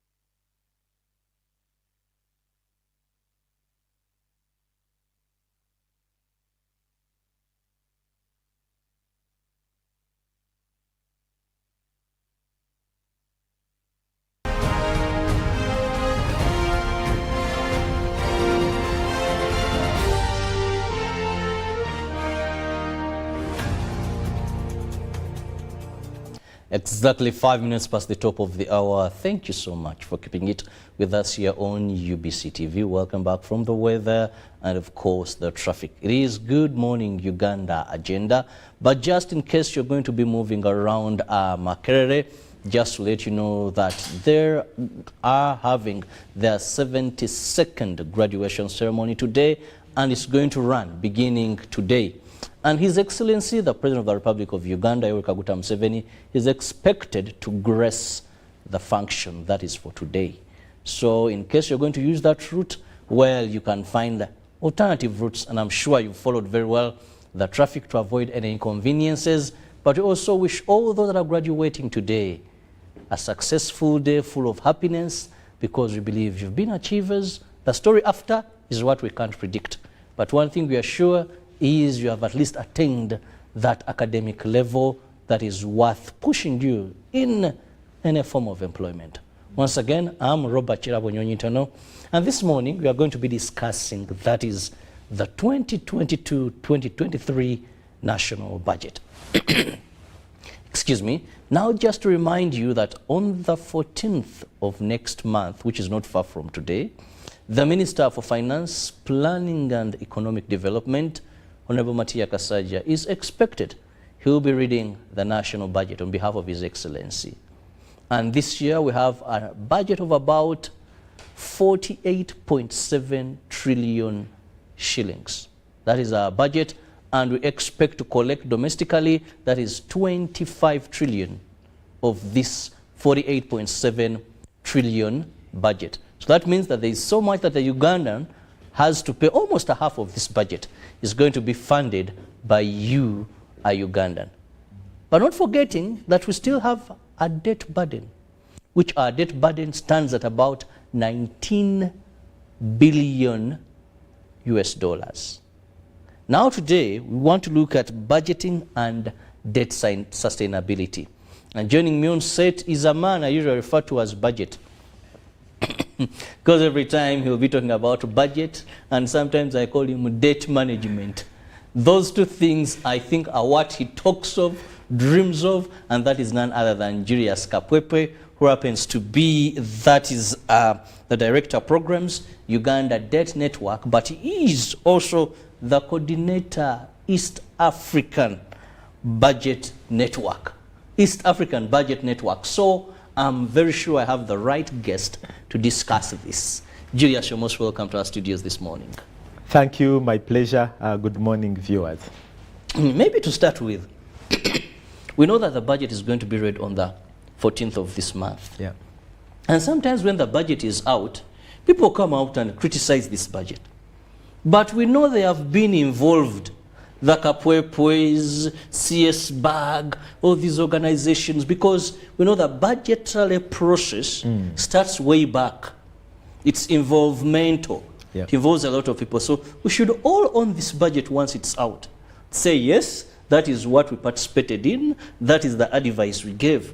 I'm very assured that you're part of the budget that is coming out. If it is good or bad, we look at you, though we were told it's going to be a pro-people person. So briefly, take us through this budget process for us to know that we accept the final outcome. Thank you very much, moderator. And as you say, we've had a look at the budget structure or outfit as we have it now, as approved by Parliament last week. And yes, in principle, we think it is pro-people. Details notwithstanding, and certain shortfalls or challenges for that matter notwithstanding. The other bit is, yes, Ugandans, you and I and many others out there are free to, as you said, to critique or to criticize the budget, because Article 1 of the 1995 Constitution of the Republic of Uganda says that power belongs to the people. The people, of course, shall exercise that power in a prudent manner, it is presumed. Therefore, to add a brick is welcome. Perhaps the limit would be on removing the brick. When you remove a not so well burnt brick, we expect you to get a better one. But if you just criticize and run away, I think that's part of what perhaps we would not expect from a prudent, a rational Ugandan, as you say. The other bit then is, yes, they will critique or criticize the budget come June 14th, the 14th and thereafter. Again, that is their right to do so. As far as the budget construction is concerned, the process, for instance, is built on a number of parameters. But also that process begins around September, say of the current financial year, or of the current calendar year, because some listeners or viewers may have an issue of what is calendar year, what is financial year. So even with the current, say, calendar year, in other words, for the budget that we are talking about that will be read on 14th June, will be for the next financial year. But that process started last year, in 2021, in September. And the discussions have been on as guided by the Public Finance Management Law in Uganda of 2015, as amended, of course, along the way. And that process goes on involving different categories, different layers and spectrums of people and institutions. For instance, in the September, October stretch or leg, I know we've been together to watch rallies. So in the September car rallies, in the September, October leg, usually is an open kind of consultative process where yourself, where myself, where there are regional meetings, regional consultative meetings facilitated by government through Ministry of Finance or any other institution that may be designated to do so. And that process invites people to bring in their views, to bring in their wish list. But also prior to that, Parliament will have organized something at Ministry of Finance upon which Ugandans can have a discussion. Otherwise, you'd begin on scratch, and that would be like. Well, that is where I want to ask you before even we dive deeper. Do you see this process meaningful? Has it yielded results, or it's just mere allocation of funds, having these meetings, but content captured and included in the budget may not have so much? Because sometimes I was following these meetings at local levels. They were calling them budget allocation meetings or conferences. Well facilitated, the councillor's seat, the district leadership seat. At the end of the day, I'm wondering, have these been captured and are these going to be reflected in the budget? Or are we merely assuming that's a process that brings together Ugandans, representatives, civil society organization? My friend, they take a long time with you people. But then after all, you hear this, that, and you want to ask this, but you are part of this process. To answer your question, the answer is yes and no, but it also has a horizon of where have we come from. At a certain time in the history of this country, this is the very first time that even peeping into the national budget prospects is happening. So that alone is a level of achievement, arguably. At prima facie, at face value. The second bit then is what you talks about in terms of contribution to content. I think the answer is yes and no. Remember that a budget is a political machine. It is not just technicalities. It is not just a technical instrument. It is rather a political, it is a means to achieving political, say, promises. For instance, the NRM manifesto can only be reflected or implemented through the budget. The National Development Plan 3, which has also been compromised upon by different stakeholders to come to a common ground, can only be implemented through the budget. So yes, in terms of content, yes and no. And therefore, because you have a whole multiplicity of stakeholders, religious institutions, private school institutions, private sector institutions of a diverse category also the manufacturers of coffee, the processors, the exporters of cotton and all this. You can only come to a level of compromise. Therefore, the level of contribution that you will have made, assuming 10 points, is not necessarily 100% captured into, because it is an epicenter, it is a compound, it is a ground for compromise. So you can only expect a level of contribution, but not 100%. In the case of Uganda Debt Network, as an example, we have made a number of contributions around tax regimes, around environmental tax, the CS bags, as you have talked about earlier on. Can we have this tax in terms of environmental mitigation across the country? Can we have this excise tax reduction or increment? And some of the areas have been taken up. Of course, we remain concerned that in the case, say, of internet service charges, while the president is very committed to expanding the internet infrastructure across the country, the tax regime on the other side is saying, no, you must pay so much in terms of excise on your airtime, on your internet data. And that causes a bit of a slight contradiction. But that is part of the journey along the continent. Well, journey well explained. Now I want us to look at the issue of debt sustainability. Uganda Debt Network, one of the things you do is advise. At one time you called for even these countries to be forgiven their debts.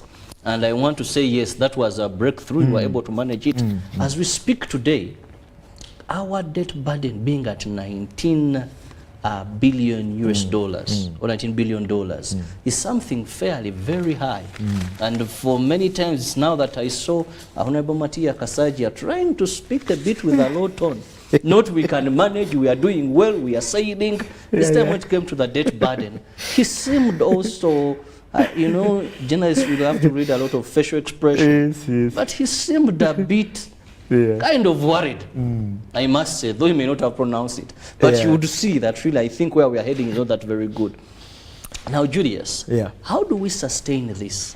When we look at our budget, about 48.7 trillion, but locally, we are able to collect about, we expect, because the budget is your expected income and planned expenditure. So we are only expecting to fund, that is about 25 trillion.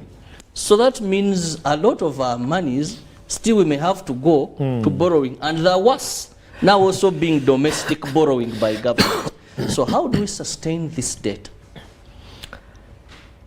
Debt, whether at personal level or at corporate level, if you look, say, at UBC as an institution, at any of the banks as an institution, as a school, but also at the national levels, is a big concern. The difference between some of the developing countries and perhaps the so-called developed countries in terms of debt management is precisely what do you do with the debt. The other bit is how much potentially of your own revenues are you able to collect, and have you collected it? In the case of Uganda, we have made some progressive improvement, huge progressive improvement in terms of debt management, again, challenges notwithstanding. We, however, still think that there is an opportunity in, for instance, investing in the capacity, the functional capacity of Uganda Revenue Authority to detect under declaration, to declare, and to collect all the due revenues.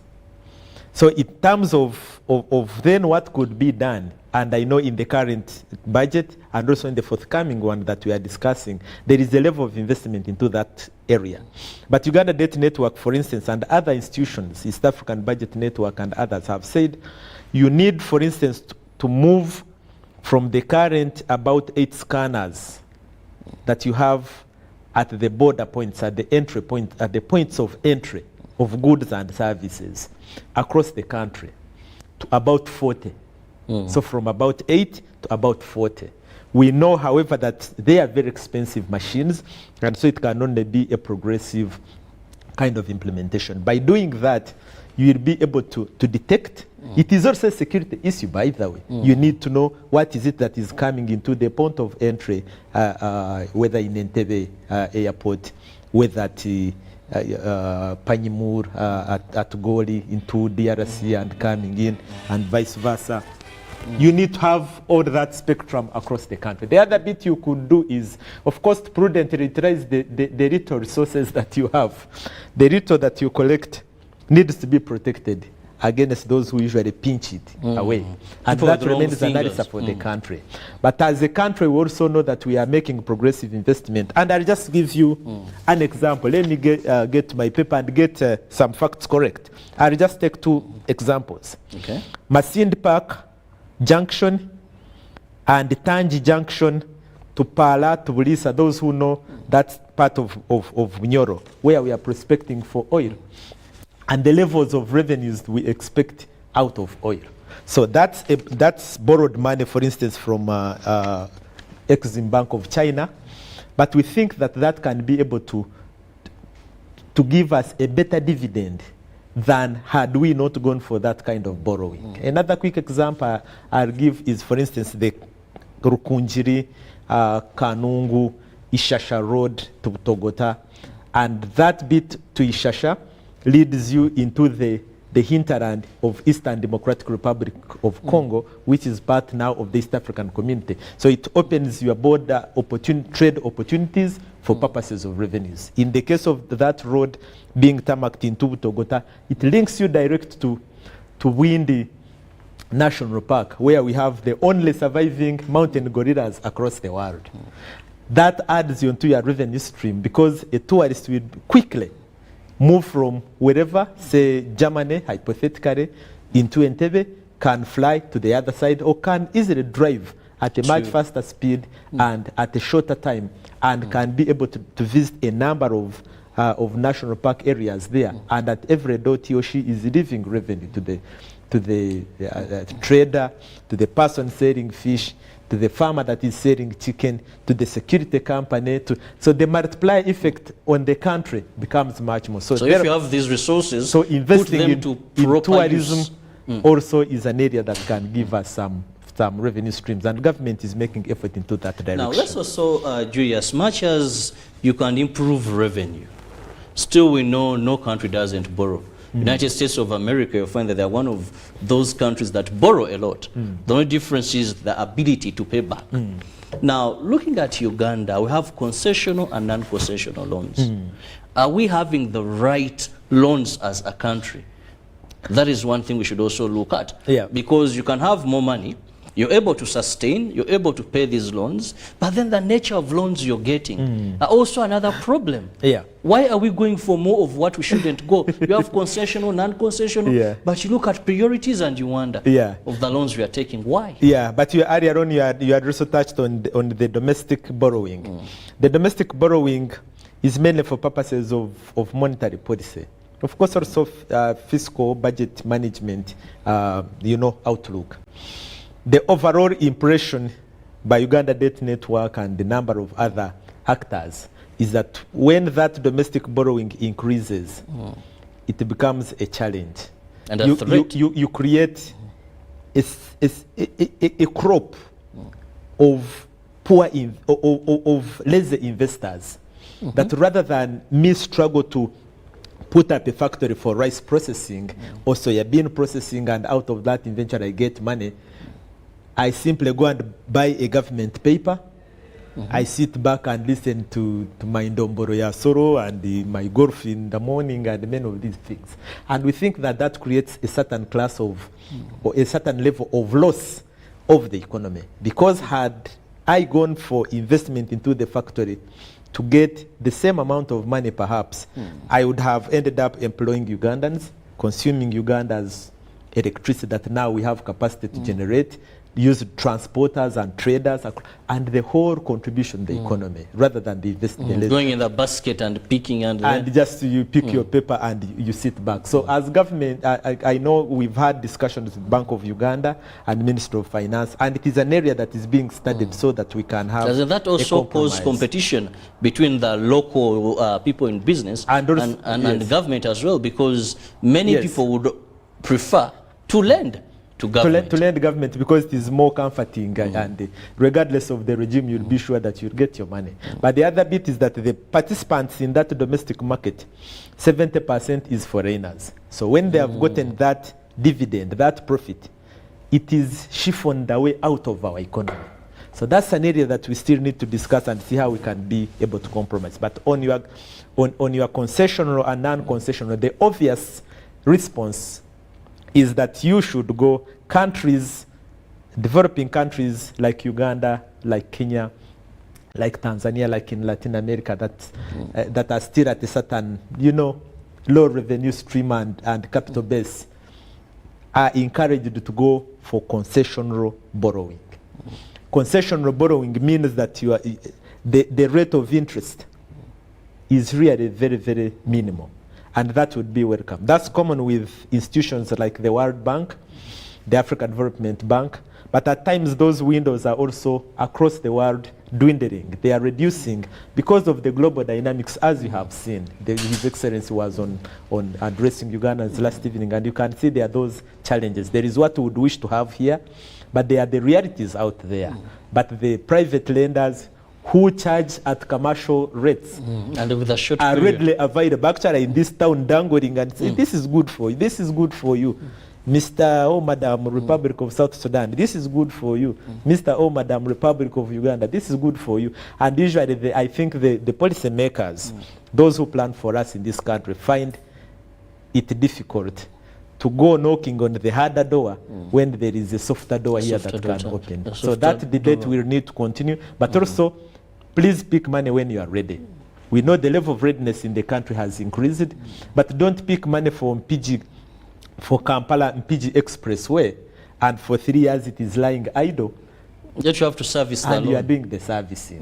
When you're ready, there is a challenge at times to be ready. The level of readiness takes a bit of borrowing because we don't have our own domestic money. But increasingly, we've seen that government is taking on a more serious and of certain level of preparation, so that by the time you go for borrowing, then you exactly execute that was the case with the Simba Dam, for instance, where we've used the Chinese money. And we think that mood and mode is a good way to do things, public investment in Uganda. Looking at this debt, of course, it's not that very attractive, what we have our debt burden as a country. But Julius, the financial year ending, a big percentage of this budget went into debt servicing. It was, I think, yes, it has. Number 2 of the expenditure of our budget was going into debt financing. And to me, I felt this was disturbing, because lots of money that would go into investment were going into paying loans. Now, let's understand this very well. Do we have the capacity to prevent this debt burden from hitting the ceiling? Because Minister of Finance has said, we are within. Now when we look at this, but with the COVID-19 coming in, the factors His Excellency explained, do you think we are able to sustain, service it, not to exceed the red line? You see, red line or not, let me deal with the first bit which we've talked about. We've had a lot of high levels of debt repayment. And I don't overdelve into that because it's already an answer.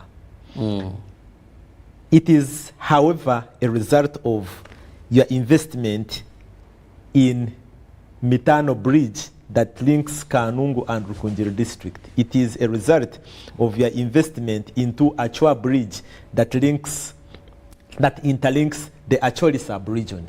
It is because of your investment into Kangole Bridge that links Karamoja to the rest of the world. Precisely, that links Napak and Moroto together. So that justifies, we are borrowing for the right reasons, according to what you explained. We are prospecting minerals and mineral wealth in the Karamoja area.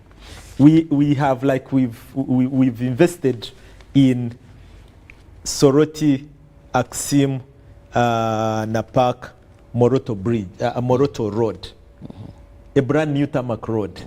So you need to look at a case-by-case basis on whether we have borrowed properly, whether we have borrowed for the right use. We have been able to borrow for forgetting that there are some infrastructures we invest greatly. Yes. We have factories here where we invest a lot in fruit factory, to mention but a few, and you look at the rates of return and success. Yes, when you talk about that are politically engineered, we want a road. Yes, so you need to look at the case by case, and then you are able to have on the overall weighing scale whether our payback is worthwhile or not. In the overall, for now, we think some of the borrowing has been good as Uganda Debt Network. There are challenges that we still have in some of the particular projects, but overall, we think that has been good, and you can only expect. The other bit is that you are investing into capital development. You are investing into a road. You are investing into a refinery and East African oil pipeline. Details notwithstanding whether environmentalists and many other stakeholders agree on detail or not, but in principle, that you have borrowed for such, and so it is expected that that will give you a level of investment. But that means that once you have, say, a pipeline of that nature, a road of that nature, Simba Dam or Karuma of that nature, then you don't have to invest again. So you have like a spike at a certain level in terms of repayment, but that over the medium term is expected to come down. Should that continue to happen, then you can have sustainable debt. Should that government not commit to that promise, then you definitely have issues as an economy. Remembering that your GDP is about 37 billion, but as your dollars, but you've said you are at 19, excess of $19 billion as your debt burden, against against your size of the economy worth $37 trillion. So you can look at some of these bits and you are able to, are we at 50%? Are we? It's not an issue of are we at 100. Some countries, Japan is at 120, but the level of capacity for payback is different from yours. It's different from what you see in Chile, in Argentina, in Latin America generally. Yeah. Very interesting when you look at our debt burden as a country, and of course our budget that is coming in very governmental, and that is what I want to emphasize, because of the budgetary process that government invests a lot to get those views. Julius explains whether they are captured or not. It's now another story, like he said it. But Julius, let's also look at one other area. We are at a time where we expect 25 trillion. Yeah. But the economy for domestic funding. Yeah, domestic resources. It seems the economy is not doing that very well. Yeah. This is the URA target. Yeah. The economy may not be doing that very good. Of course, they'll tell you that they have tried somehow, and I was following the Commissioner General explaining the time left and their target and measures they think they will hit this. If we do not get that, that means either this will cripple development of some projects, or automatically we'll look for borrowing money into this. Do you think at such a time our domestic target of funding the budget will be recognized, will be realized? I think we need to look at the overall revenue stream as opposed to just looking at the domestic alone. At level of detail, yes, you can look at the domestic alone, but overall, if you have a budget that big against your expected revenues of your own, how far can you go? I see two aspects. One is Uganda Revenue Authority is not going to hit the target for this financial year. The reason for that are externalities. The global poor performance of the economies, part of where we get our revenues, the disruption of the supply chains across the world in the COVID and post-COVID situation has a direct adverse implication on our revenues here. So we shall not hit the target, but we know that URA, for instance, has done tremendously good job compared to where we have been in the past 1 or 2 years. It is progressively getting money into our revenues and that into our coffers, and that has to be recognized. The other bit is even in the COVID time, while, for instance, in the year 2000, we had a trade deficit with Middle East, and I'm just taking one particular case, but that could speak for many other areas across where we do trading. We had a deficit, a trade deficit of about $70 million in the year 2000. In the COVID time, we had a trade surplus in excess of $1.2 billion just by trading with the Middle East countries in 2020. That was really at the heart or at the heat of COVID situation. In other words, the country has got capacity to do agro-processing, for instance, and you can clearly see that government is putting a lot of effort financially and other capacities into agro-industrialization, and that will increase our export capacities, and then we are able to get more revenues as a country. Of course, overall, we need to keep discussing the policy regimes of the day. Is it true, really, that government cannot do business? That national water has had a level of success in terms of revenues, but you are saying, no. The policy says full liberalization, leave things to government. So we need to reach a level of capitalization of our own financial institutions like Postbank, for instance, and housing finance to play a bigger role, developmental-oriented, government-directed role, so that we are able, at the end of the day, to have development on this one arm, but also to leverage the revenues that come thereof. I'll just give you a quick example. In the case of Kenya, government of Kenya, for instance, remember we are also having comparisons and an interplay of what is happening across our region as East African community, but broadly as Africa. Safaricom has consistently remained one of the best performing companies in East Africa. Corporate management, revenues, net revenues. Government of Kenya is part of the shareholders into Safaricom. So when time for declaring dividend comes, the government of Kenya majestically walks alongside other stakeholders to pick its share of the revenue stream into the state coffers. There are lessons we can work with. Ethiopia has done it also quite differently when you look at the telecoms and the banking and the hotels. It's opening up now, but it also has a level of investment into those areas. Uganda. So capitalize and uproot the evil out of Uganda Airlines, improve your Uganda Air Cargo capacity. Uganda Telecom is still Uganda Air Cargo capacity for purposes of revenues. Invest into electricity, revisit the policy regimes and financing regimes in the electricity sector.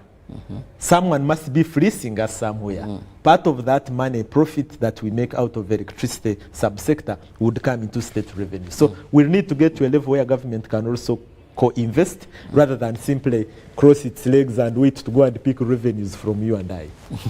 Well, the business community, I hope that Issa Sechitos watching and not looking for your neck and wondering that, hey, you want us now to compete with government in terms of business? Complement. Complement. Well, I can give you because you see, government usually gives goods at I wasn't around, but I'm told when there was the transport network, there was it called UTC? Yeah, there was UTC. Then there were people who were there. Someone was telling me these guys were transporting people almost half the price that for your ordinary person would want to. We are talking about government which looks at itself as a business entity, as a business agent. If you have new vision that is arguably well performing, and it is an original idea of government, at a later point government sells of shares to Ugandans and other actors, it remains a shareholder, so are other people. So government can kickstart a fertilizer plant in Sukuru Tororo area, it sells of shares and picks money and invests in another strategic area. Well, Julius, let's look at this other bit. You know, we talk about debt sustainability. One of the areas I've seen most of our debts, you hear parliamentary committees coming up, you, the civil society organization, and looking at also how we arrive to these terms and conditions of these debts. Many tell us either our negotiators are not the best to negotiate terms and conditions, there's still something that they feel that even as we talk about this debt burden and how we can sustain it, we need to improve on how we arrive to these different agreements and commitments that we put ourselves into, and we have to pay where we reach a point and you're like, we can no longer cancel because it is more expensive than to cancel than actually paying the actual. I just need a comment on this, really. You see, the debt acquisition, the entire debt management accountability aspects are not operating outside the bracket of economic performance, are not operating outside your level of socio-economic transformation agenda. They are part and parcel. To the extent, therefore, that out of your own revenues and sources, you are only so limited, then you are forced to do borrowing so that you can be able to meet your expenditure needs. So that means that you will need to continue to look at some of these things, not in isolation. As Uganda Debt Network, as Yatini, as Civil Society Budget Advocacy Group, we've interfaced with Parliament and we've said, can you please, for instance, last week Uganda Debt Network was at Parliament, interfacing with the National Economic Committee. Can we please open up whenever there is a loan request for Ugandans, for stakeholders to come and scrutinize and make a contribution, rather than simply relying on you. Yes, you are people's representatives constitutionally, and that's welcome, but there is a level where it is harmless. It is actually more enriching that you open up spaces and you invite public hearings, that you invite public submissions about a given matter. Say when you are acquiring, proposing to acquire a given debt. It is in some of these bits that have been unfortunate. When you look at the Roboa case, for instance, of the famous hospital, and perhaps I think now it must be people must be getting the best service out of that facility. I can imagine, because the promises were unhashed up. So I believe now it must be a fully functional hospital, and Uganda is getting a lot of revenues from the region, because by now it must be complete.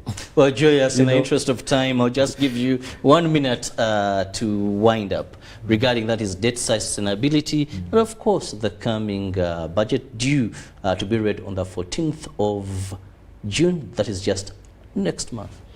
Overall, as Uganda Debt Network, we congratulate Parliament of Uganda for having adhered to the public finance law in terms of passing the budget phases that they have concluded. As East African Budget Network, we congratulate the other parliaments across the East African community, because they are also at a similar level of concluding the budgeting process and giving fiscal outlays for the next financial years. Remembering that under the East African community, so we shall be reading the budget on the same day, on the 14th. So Ugandans look forward and continue to participate early enough, rather than just coming in to complain at the tail end. Thank you. I want to thank you so much, Julius Kapwepwe, who is the Director of Programs, Uganda Debt Network, but also the Coordinator East African Budgetary Network. Thank you so much for your time, and of course, thank you so much for being part of this show. Next is Sports with Ruben Pima Kasera Chibirango. God bless you. Stay safe. Have a lovely day.